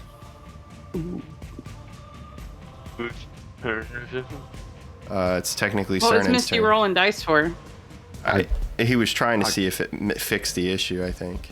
No, I was trying to Oh. hide. Oh, I'm sweet. trying to, Oh, yeah, dude. trying to You get out of coward. the way. All right, so What we're I going to do. change the title.